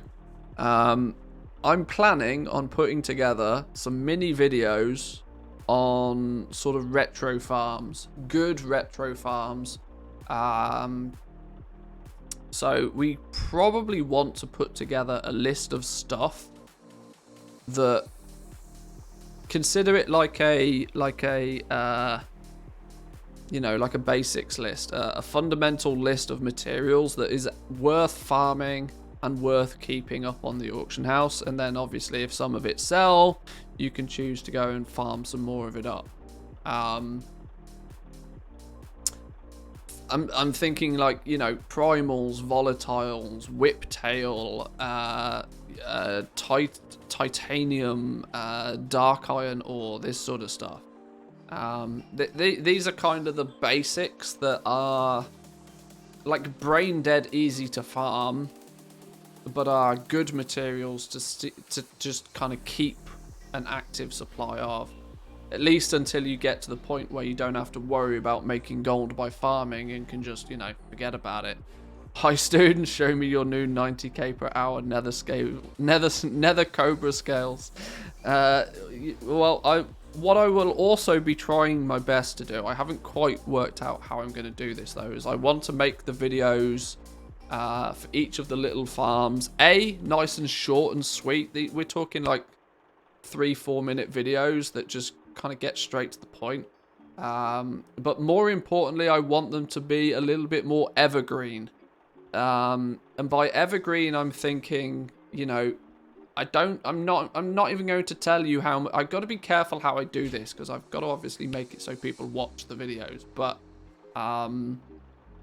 telling people that, you know, if you go and do this farm, you make 30,000 gold is just Dumbo, because one person will do it and they'll realize that, well, at the exact moment in time that they did that farm, it wasn't 30,000 gold, and now I become the dick because of it. I'm more inclined to try and find out, right, well, this is a zone that, you know, this is the thing you should be farming, this is why you should be farming it, and this is how much of that material you can get in an hour. That, I think, is more useful long term. If you know that you can go here and you can get 500 ghost iron ore an hour, then boom, you can look and see how much ghost iron ore is on your realm and decide whether it's worthwhile to you or not. No misinformation. It's maybe not as simplistic for people, but it's more accurate and more truthful, I think. But it does mean we need to put together a list. We need to put together a list of things that we think should qualify on this list, and more importantly, why they qualify for the list. Gold per hour is very server dependent. Exactly, and it's why I don't think we should be, shouting about it so much. The only reason gold per hour is something that's shouted about is because it works nicely if you're farming more than one material. And it also translates to an easy understanding of value overall. The problem is that it's usually totally misleading and just wrong. Do we think that we need to do this breakdown? Let's notepad this real quick. Let's I'm probably going to call the series something like Retro Farms.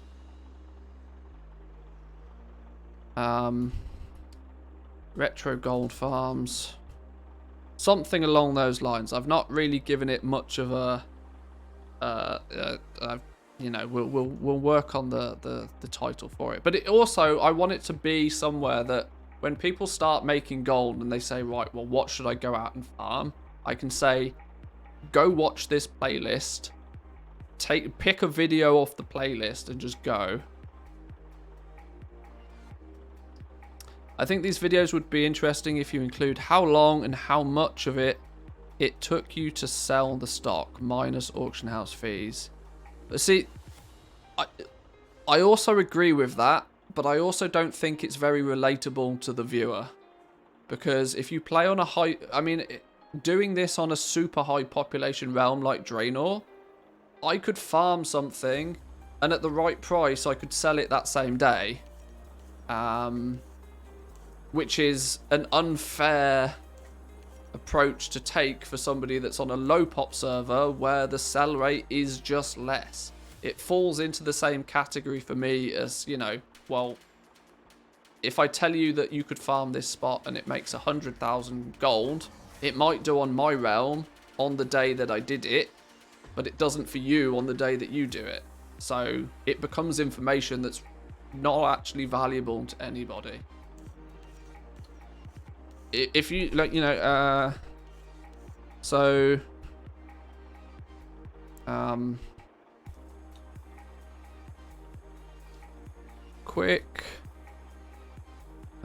quick, simple, quantity based.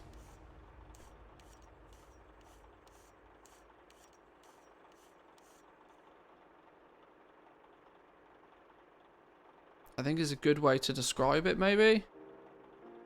How many, how quickly?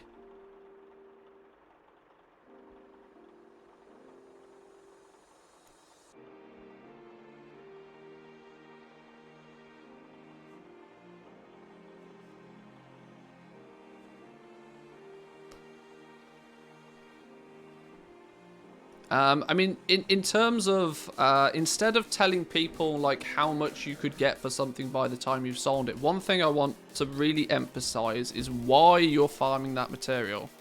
What does that material then go into? Who are the people that are actually looking to buy it? Because if you know, like, for example, ghost iron ore, for ghost iron ore, if you know that it's going to be prospected for gems to make panther mounts, is one of the key reasons why people buy ghost iron ore. If you know that, you can also then say, in the same thing, you can say, well, check the value of panther mounts. You can see that, right, well, if there's loads of panther mounts and you get, like, they're really close to crafting price already, then maybe farming ghost iron ore, regardless of its price, is not too sensible.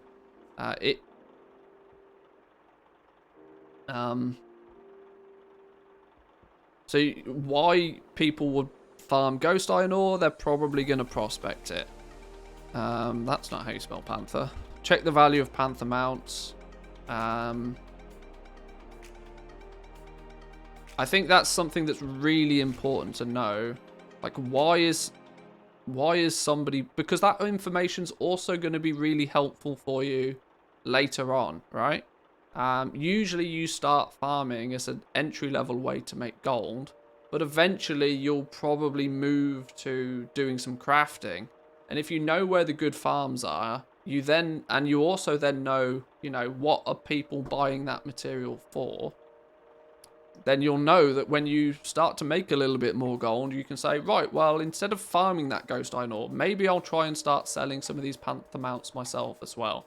Maybe I'll farm some ore, make some of the panther mounts, list some of the panther mounts as well, and then you start double dipping. And I think that actually helps more than just saying, you know, Ghost Iron ore, 20,000 gold an hour.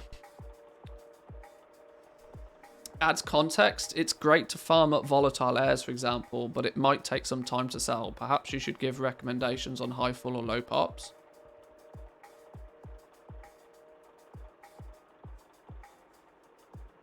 I think such depth and detail is already too complicated for people. They just want a guide that says farm this stuff to make gold. Yeah, this is the problem. There's a fine line that I'm trying to tread between providing useful information and keeping it simple.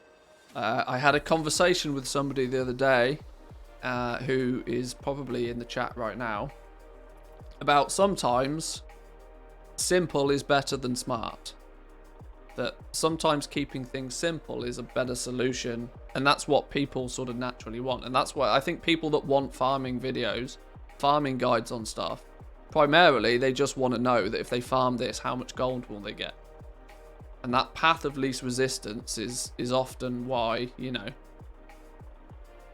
500,000 gold an hour is put in the thumbnail, because it's what people actually want.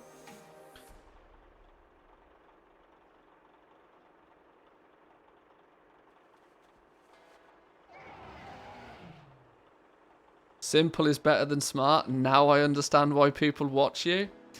Well, well, well. I baited myself into that one, didn't I? Absolutely. Yeah, kiss, yeah. Keep it simple, stupid, yeah.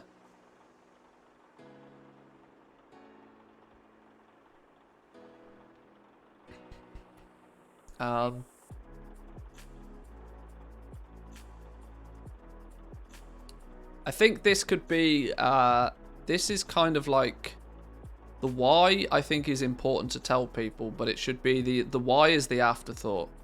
So, you know, you want to do simple setup, e.g. druid, double gatherer,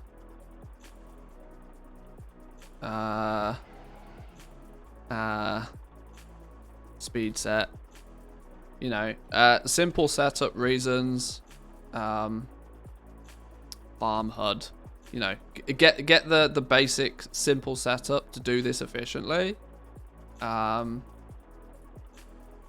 Route / zone / map, what you're killing, and then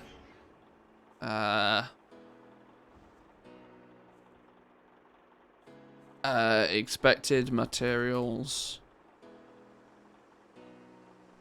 per hour. And I think that the expected materials is... Oh, where did we go? The expected materials, I think, is key for me. It also means that you can see... Like, you can do a comparison. I wish more farming videos would do this. I wish more farming videos would say, like... Instead of telling me that... instead of telling me that I could make 50,000 gold an hour, which doesn't really mean a lot to me, I would rather know that, oh, I can get 150 primal air an hour. That is almost more important to me.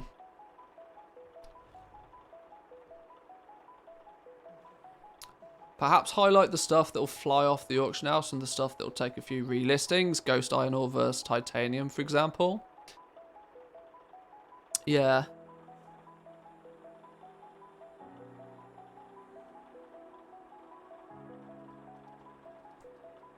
The typeface is called, for reference, a few people asked me about this. It's called Big Noodle Tilting. It's a custom font, but I quite like it. I use it a lot. I think it's quite clear for the purpose of stream, which is why I use it.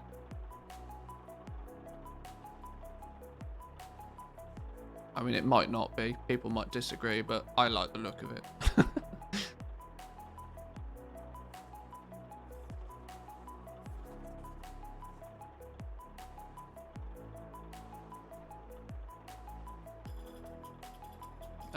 And then, like, you know, just the, like, 30 seconds at the end of the video is like, well, why, you know, why are people going to buy the Ghost Iron Ore? And it leads people into... Additionally, it also gives me a nice reason to link to another video of mine. If you're posting, guys, if you're farming Ghost Iron Ore is the example, right? But if you're farming this material, you might consider not only just posting it, but doing some crafting. And you know, here's an example of some things that you could also craft with this material that can turn a profit as well. When farming, I wouldn't just list everything I'd farmed, but I'd wait until it gets flipped to maximize my returns. Yeah, this is one thing I've thought of for a while. There's probably, and this is kind of what I want this checklist to be. A checklist of not necessarily a bunch of materials that you go out and farm and sell them on the auction house straight away. That, like, you suggested sale. I don't know if that's, like, sensible, though, because people want that. People farm because they want that quick return. I agree with you that, you know, farming something and then putting it straight on the auction house is rarely actually the best way of doing it, but it's kind of counterintuitive to why you do farming in the first place.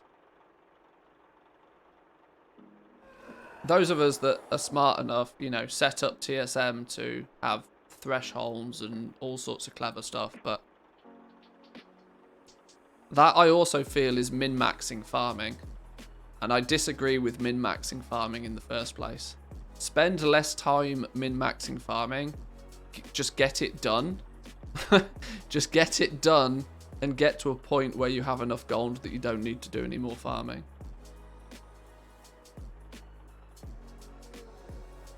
Do you have the Worth It add-on? I do. And I've used the Worth It add-on a little bit recently as well.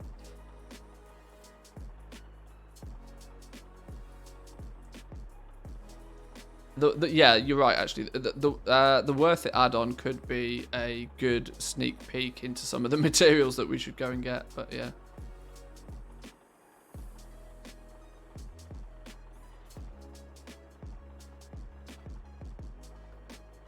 Chart to go with it that shows how long an item takes to sell, how much of it you can sell over each realm type so people can see how it differs.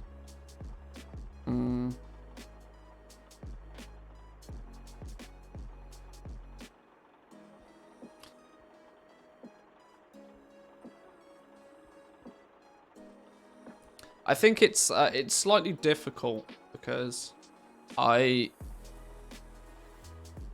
also know that most of us in here are probably pretty experienced at goal making already and understand these concepts in depth.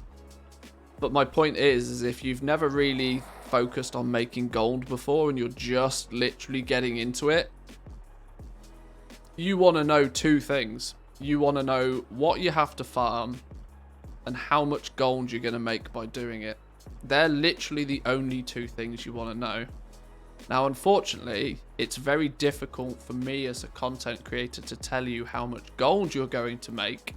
So I have to, whilst still, you know, being somewhat genuine in my approach, I can obviously tell you you make 100,000 gold an hour, but it's not necessarily genuine because you probably won't. So I have to get that same information across in a slightly more genuine fashion.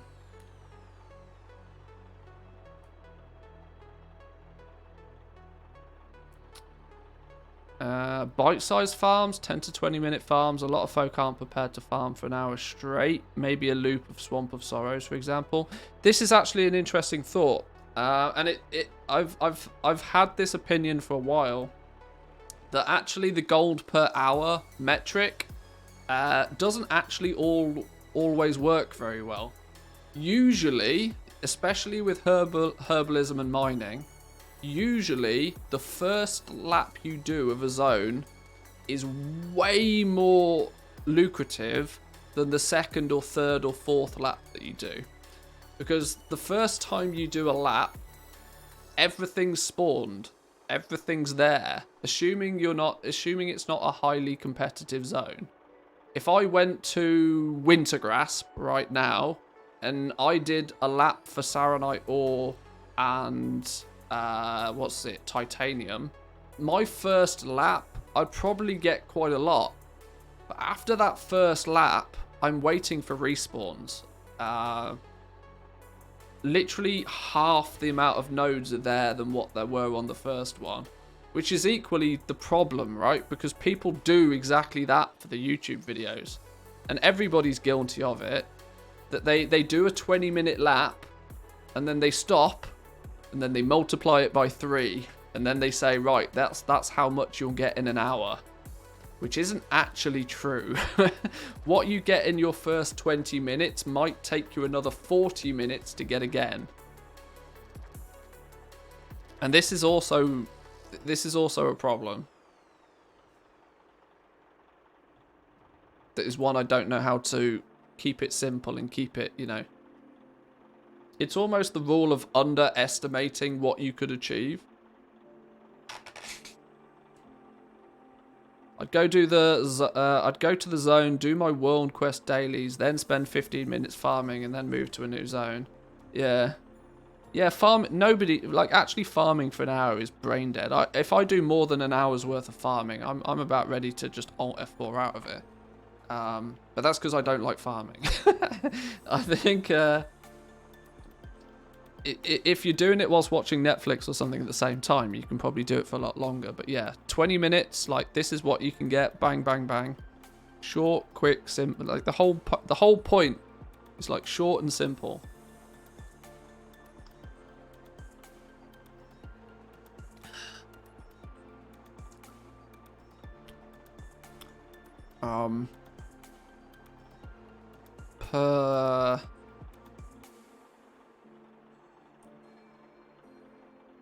I suppose the time frame can be like per hour or per lap or per instance lockout or something.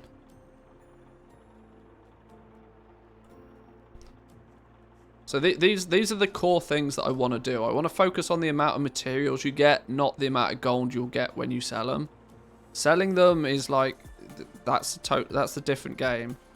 If the video is about farming materials, then it's about the materials. It's not about, obviously people want to know how much gold they make, but you can say, right, if you get these amount of materials, then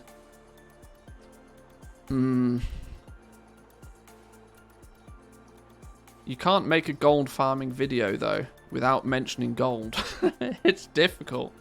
And this is why YouTube videos get such a gold-making YouTube videos get such a bad rap, because it's so easy to turn around and say, right, well, I'll take the regional average price and multiply it by how many materials I got, and then there you go, there's your gold value.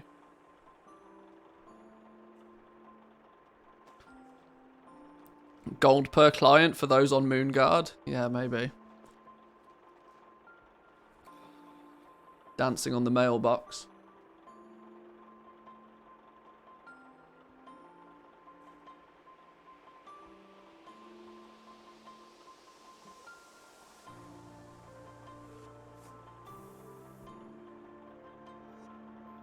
Sometimes it's better to turn farmed materials into finished products like Felsteel bars.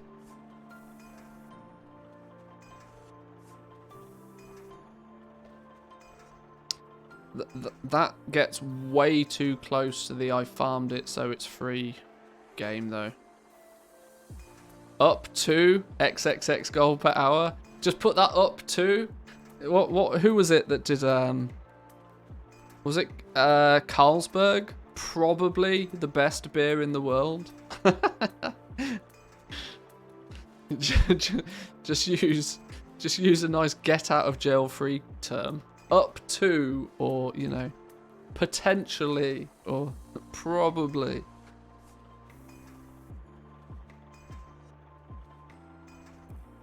Farming can be split into levels. Beginner would be things like iron ore, ghost iron ore, shadowlands, mats, etc.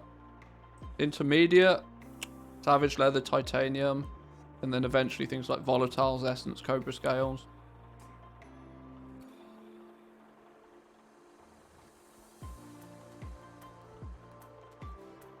I see that. I see that.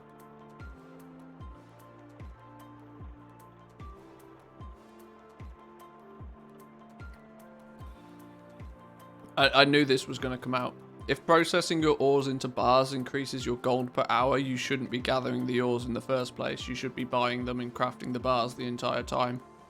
Yeah, it's true. Farming videos should be about the farming, yeah. Yeah, it's simple economics that if you make more gold by taking the raw material and turning it into something else, then you should be doing that. You shouldn't be farming in the first place. I think you're going to end up making more videos than planned. I plan this to be quite a series because there's quite a lot of retro gold farms, let's be honest.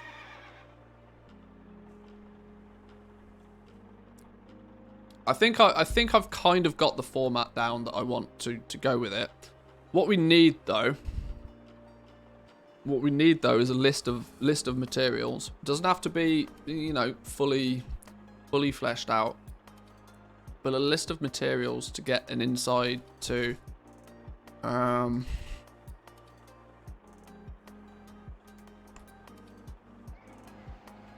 obviously this doesn't just apply to materials, I want to add. Retro farms can also be like pets and toys and stuff that you should just, you know, keep on the auction house. As much as I hate to say it, like stupid things like the rogue pickpocketing dice farm and stuff.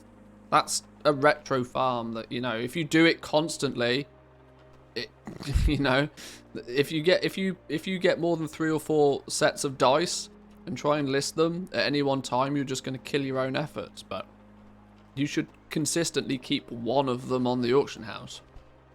But either way. Let's look at materials then.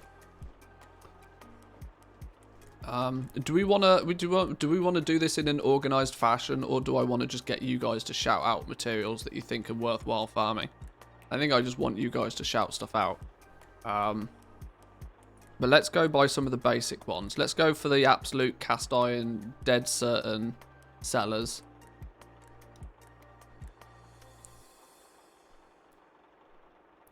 Primal Dire, More of Fire, Piss Bloom. Okay, this is where we're going. Sorry. Ask for a sensible answer, and yeah, okay, right. Ghost Iron Ore. Ghost Iron Ore. I'm thinking vanilla ores. Thorium ore is actually a byproduct of arcane crystals. Arcane crystals. What vanilla ores are actually super valuable? Monolite is actually a shout. Monolite corium ore. Saronite, because it then gets converted into titanium.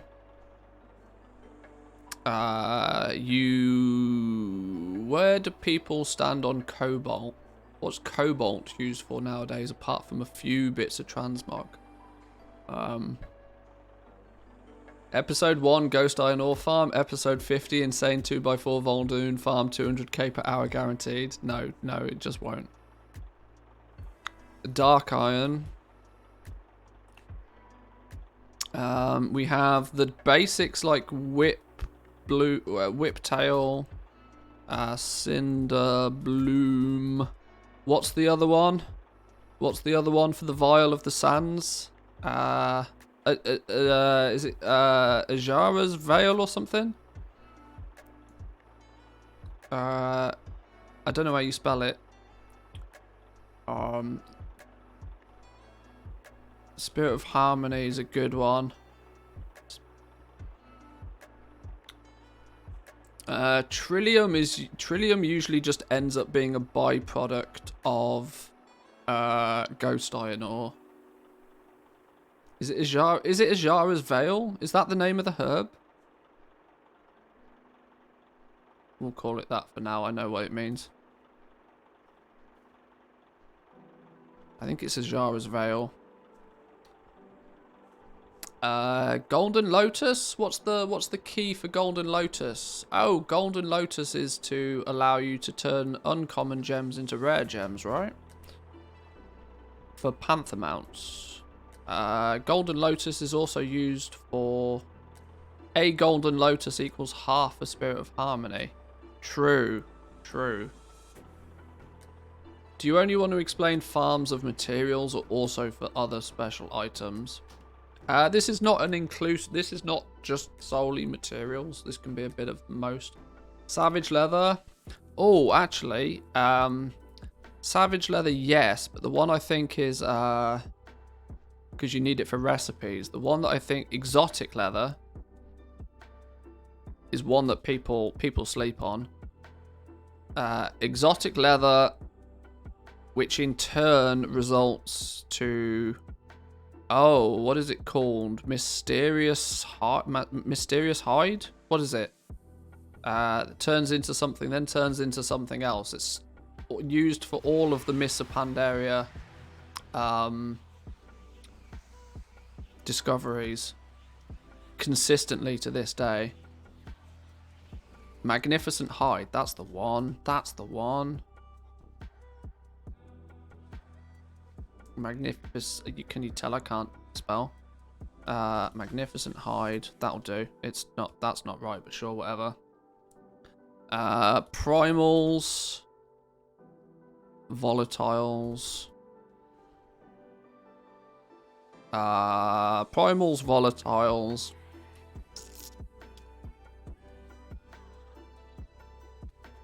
Eternals are not, because you can buy them for 60 gold a piece, which is cheeky. Felncloth. I don't know what the Y is for Felncloth. Felhide, as it's needed to level Outland leatherworking and goes for a lot. I had to farm it as it was stupid money on the auction house. Okay. Makes TBC recipes, I think. Okay.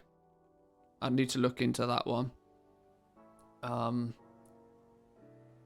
Fel Iron and Eternium.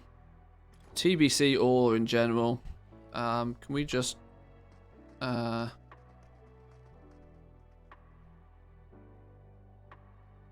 TBC ore in general, really. Belhide, we seem to have some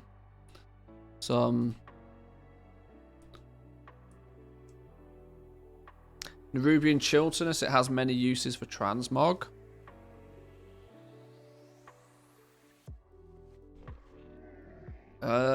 Yeah, I seem to remember on my leatherworker actually, I'm always missing Nerubian Chilton. I've never really thought about farming that specifically.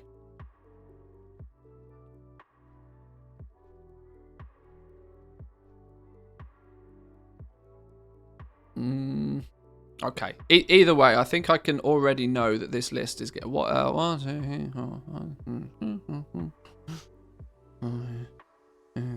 Okay.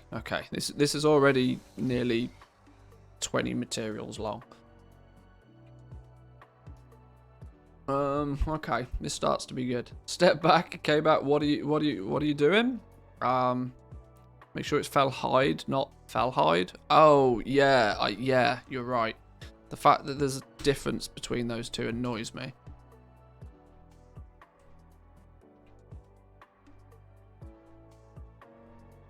We are trying to secure down a not conclusive, but at least a list of materials that are A, often valuable to actually spend your time farming, and B, we know that, you know, regularly will see success selling on the auction house because of that.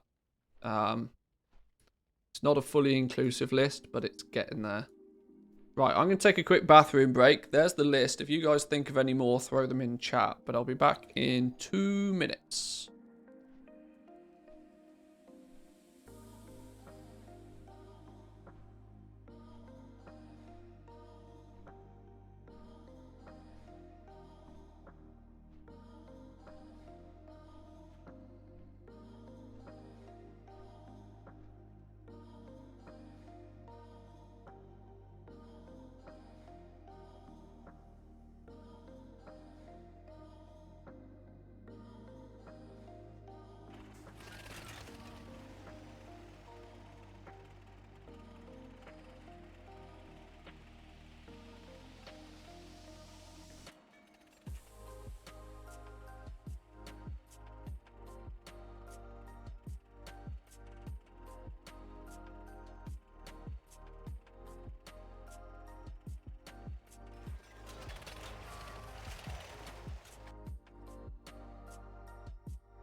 Alrighty. Well, then, boys and girls, I think that's that's at least that's a pretty good start, right? I'm sure there are many other materials and little retro material farms that could be covered and focused on, But I think that's pretty good. You know what's really quite surprising out of this list is how so many of them are from the early expansions. There's very, very little of any value from the past couple of expansions. Like BFA, the only thing that stands out is Monolite Ore, considering it goes into the mount things. What do you call them? There's not a huge amount from past expansions of recent times. Goes to show just how bad Blizzard are currently at, you know, capitalizing on the efforts that they've already made. Legion Herbs would be good if you did a video on it, as it's needed for the new glyphs for druids.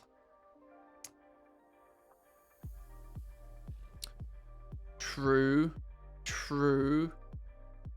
How does the ink... oh, because you actually need the herbs for it, don't you? Yeah. Yeah, probably right.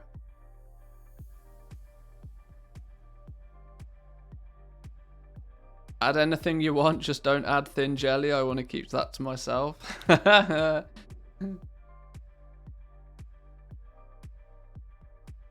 It does go into a cool mount, though. It does go into a cool mount. Mill the herbs for pigments. Use they go for the ink trader. Yeah, that's true. That's definitely true. Thick jelly, royal jelly. That's all okay. Yeah, sell the big jellies.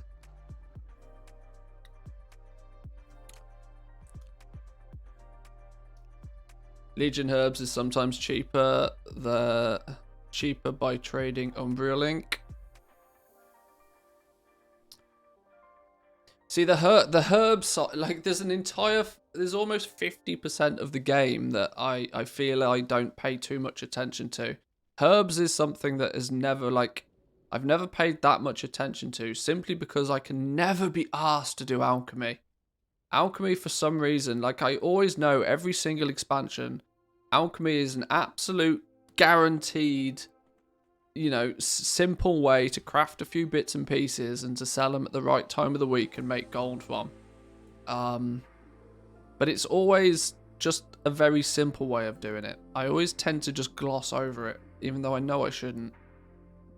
And there's not really any other use for herbs. You know, the ore turns into bars, which turns into transmog, which turns into mounts, which turns, you know, there's many more uses for those.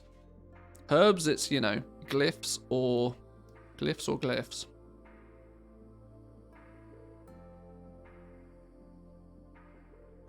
Alright though. I think I might actually leave it there for now, boys and girls. I need to put a little bit of thought. I mean, I hadn't quite realised just quite how many materials this was. I was like, maybe it's 5 to 10 different materials, but turns out it's actually a lot more. I might need to see if it's feasible to either... I need to work out whether it's either feasible to, like, can some of these be grouped up? But by grouping them up, does that then mean that the video goes from like 3 to 4 minutes long to like 10 minutes long, which then creates its own problem? I don't know. I need to think about it. But if nothing else, I thank you guys, you boys and girls, for your input on this. As while I've played the game for like virtually forever, it's very helpful to get other people's perspective on things like this. As in turn, it will help, hopefully, it will help people out in a more effective manner. Okay, we should save that and do something with it. We should save that and do something with it. There's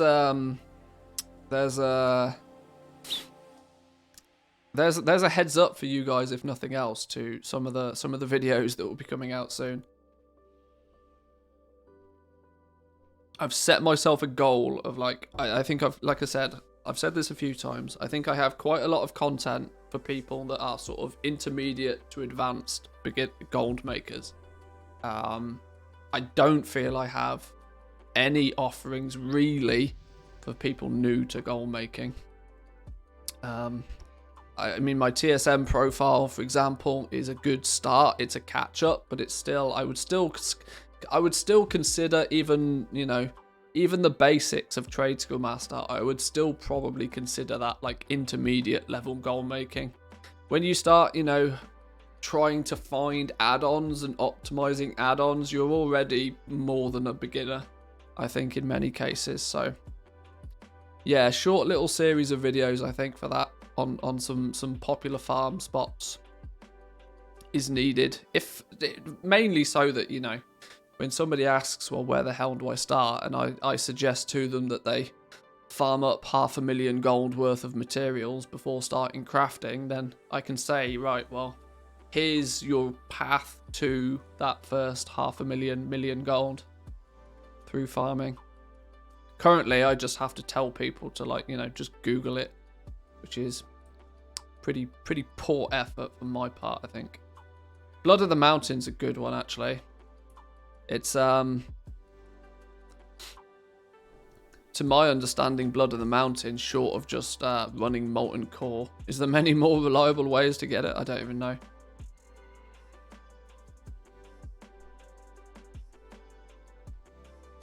People in Glyphs would rather buy Dreamleaf before crafting Umbral Ink. Well, because in Legion you didn't have to craft the inks. Maybe, yeah.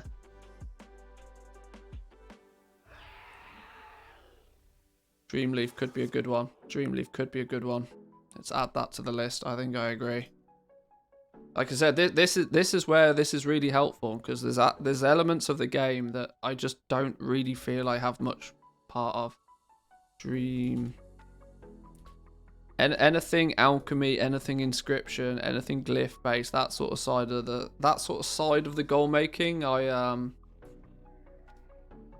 have least experience in.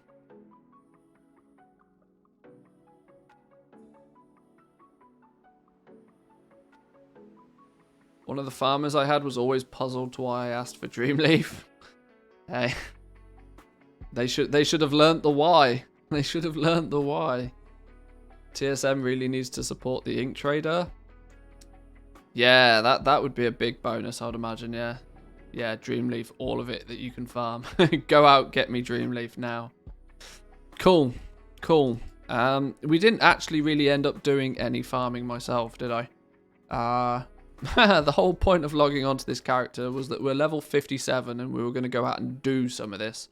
But maybe I can put together a bit of research for some of these videos, and in the next couple of days, we can start doing some testing of zones, getting some data put together.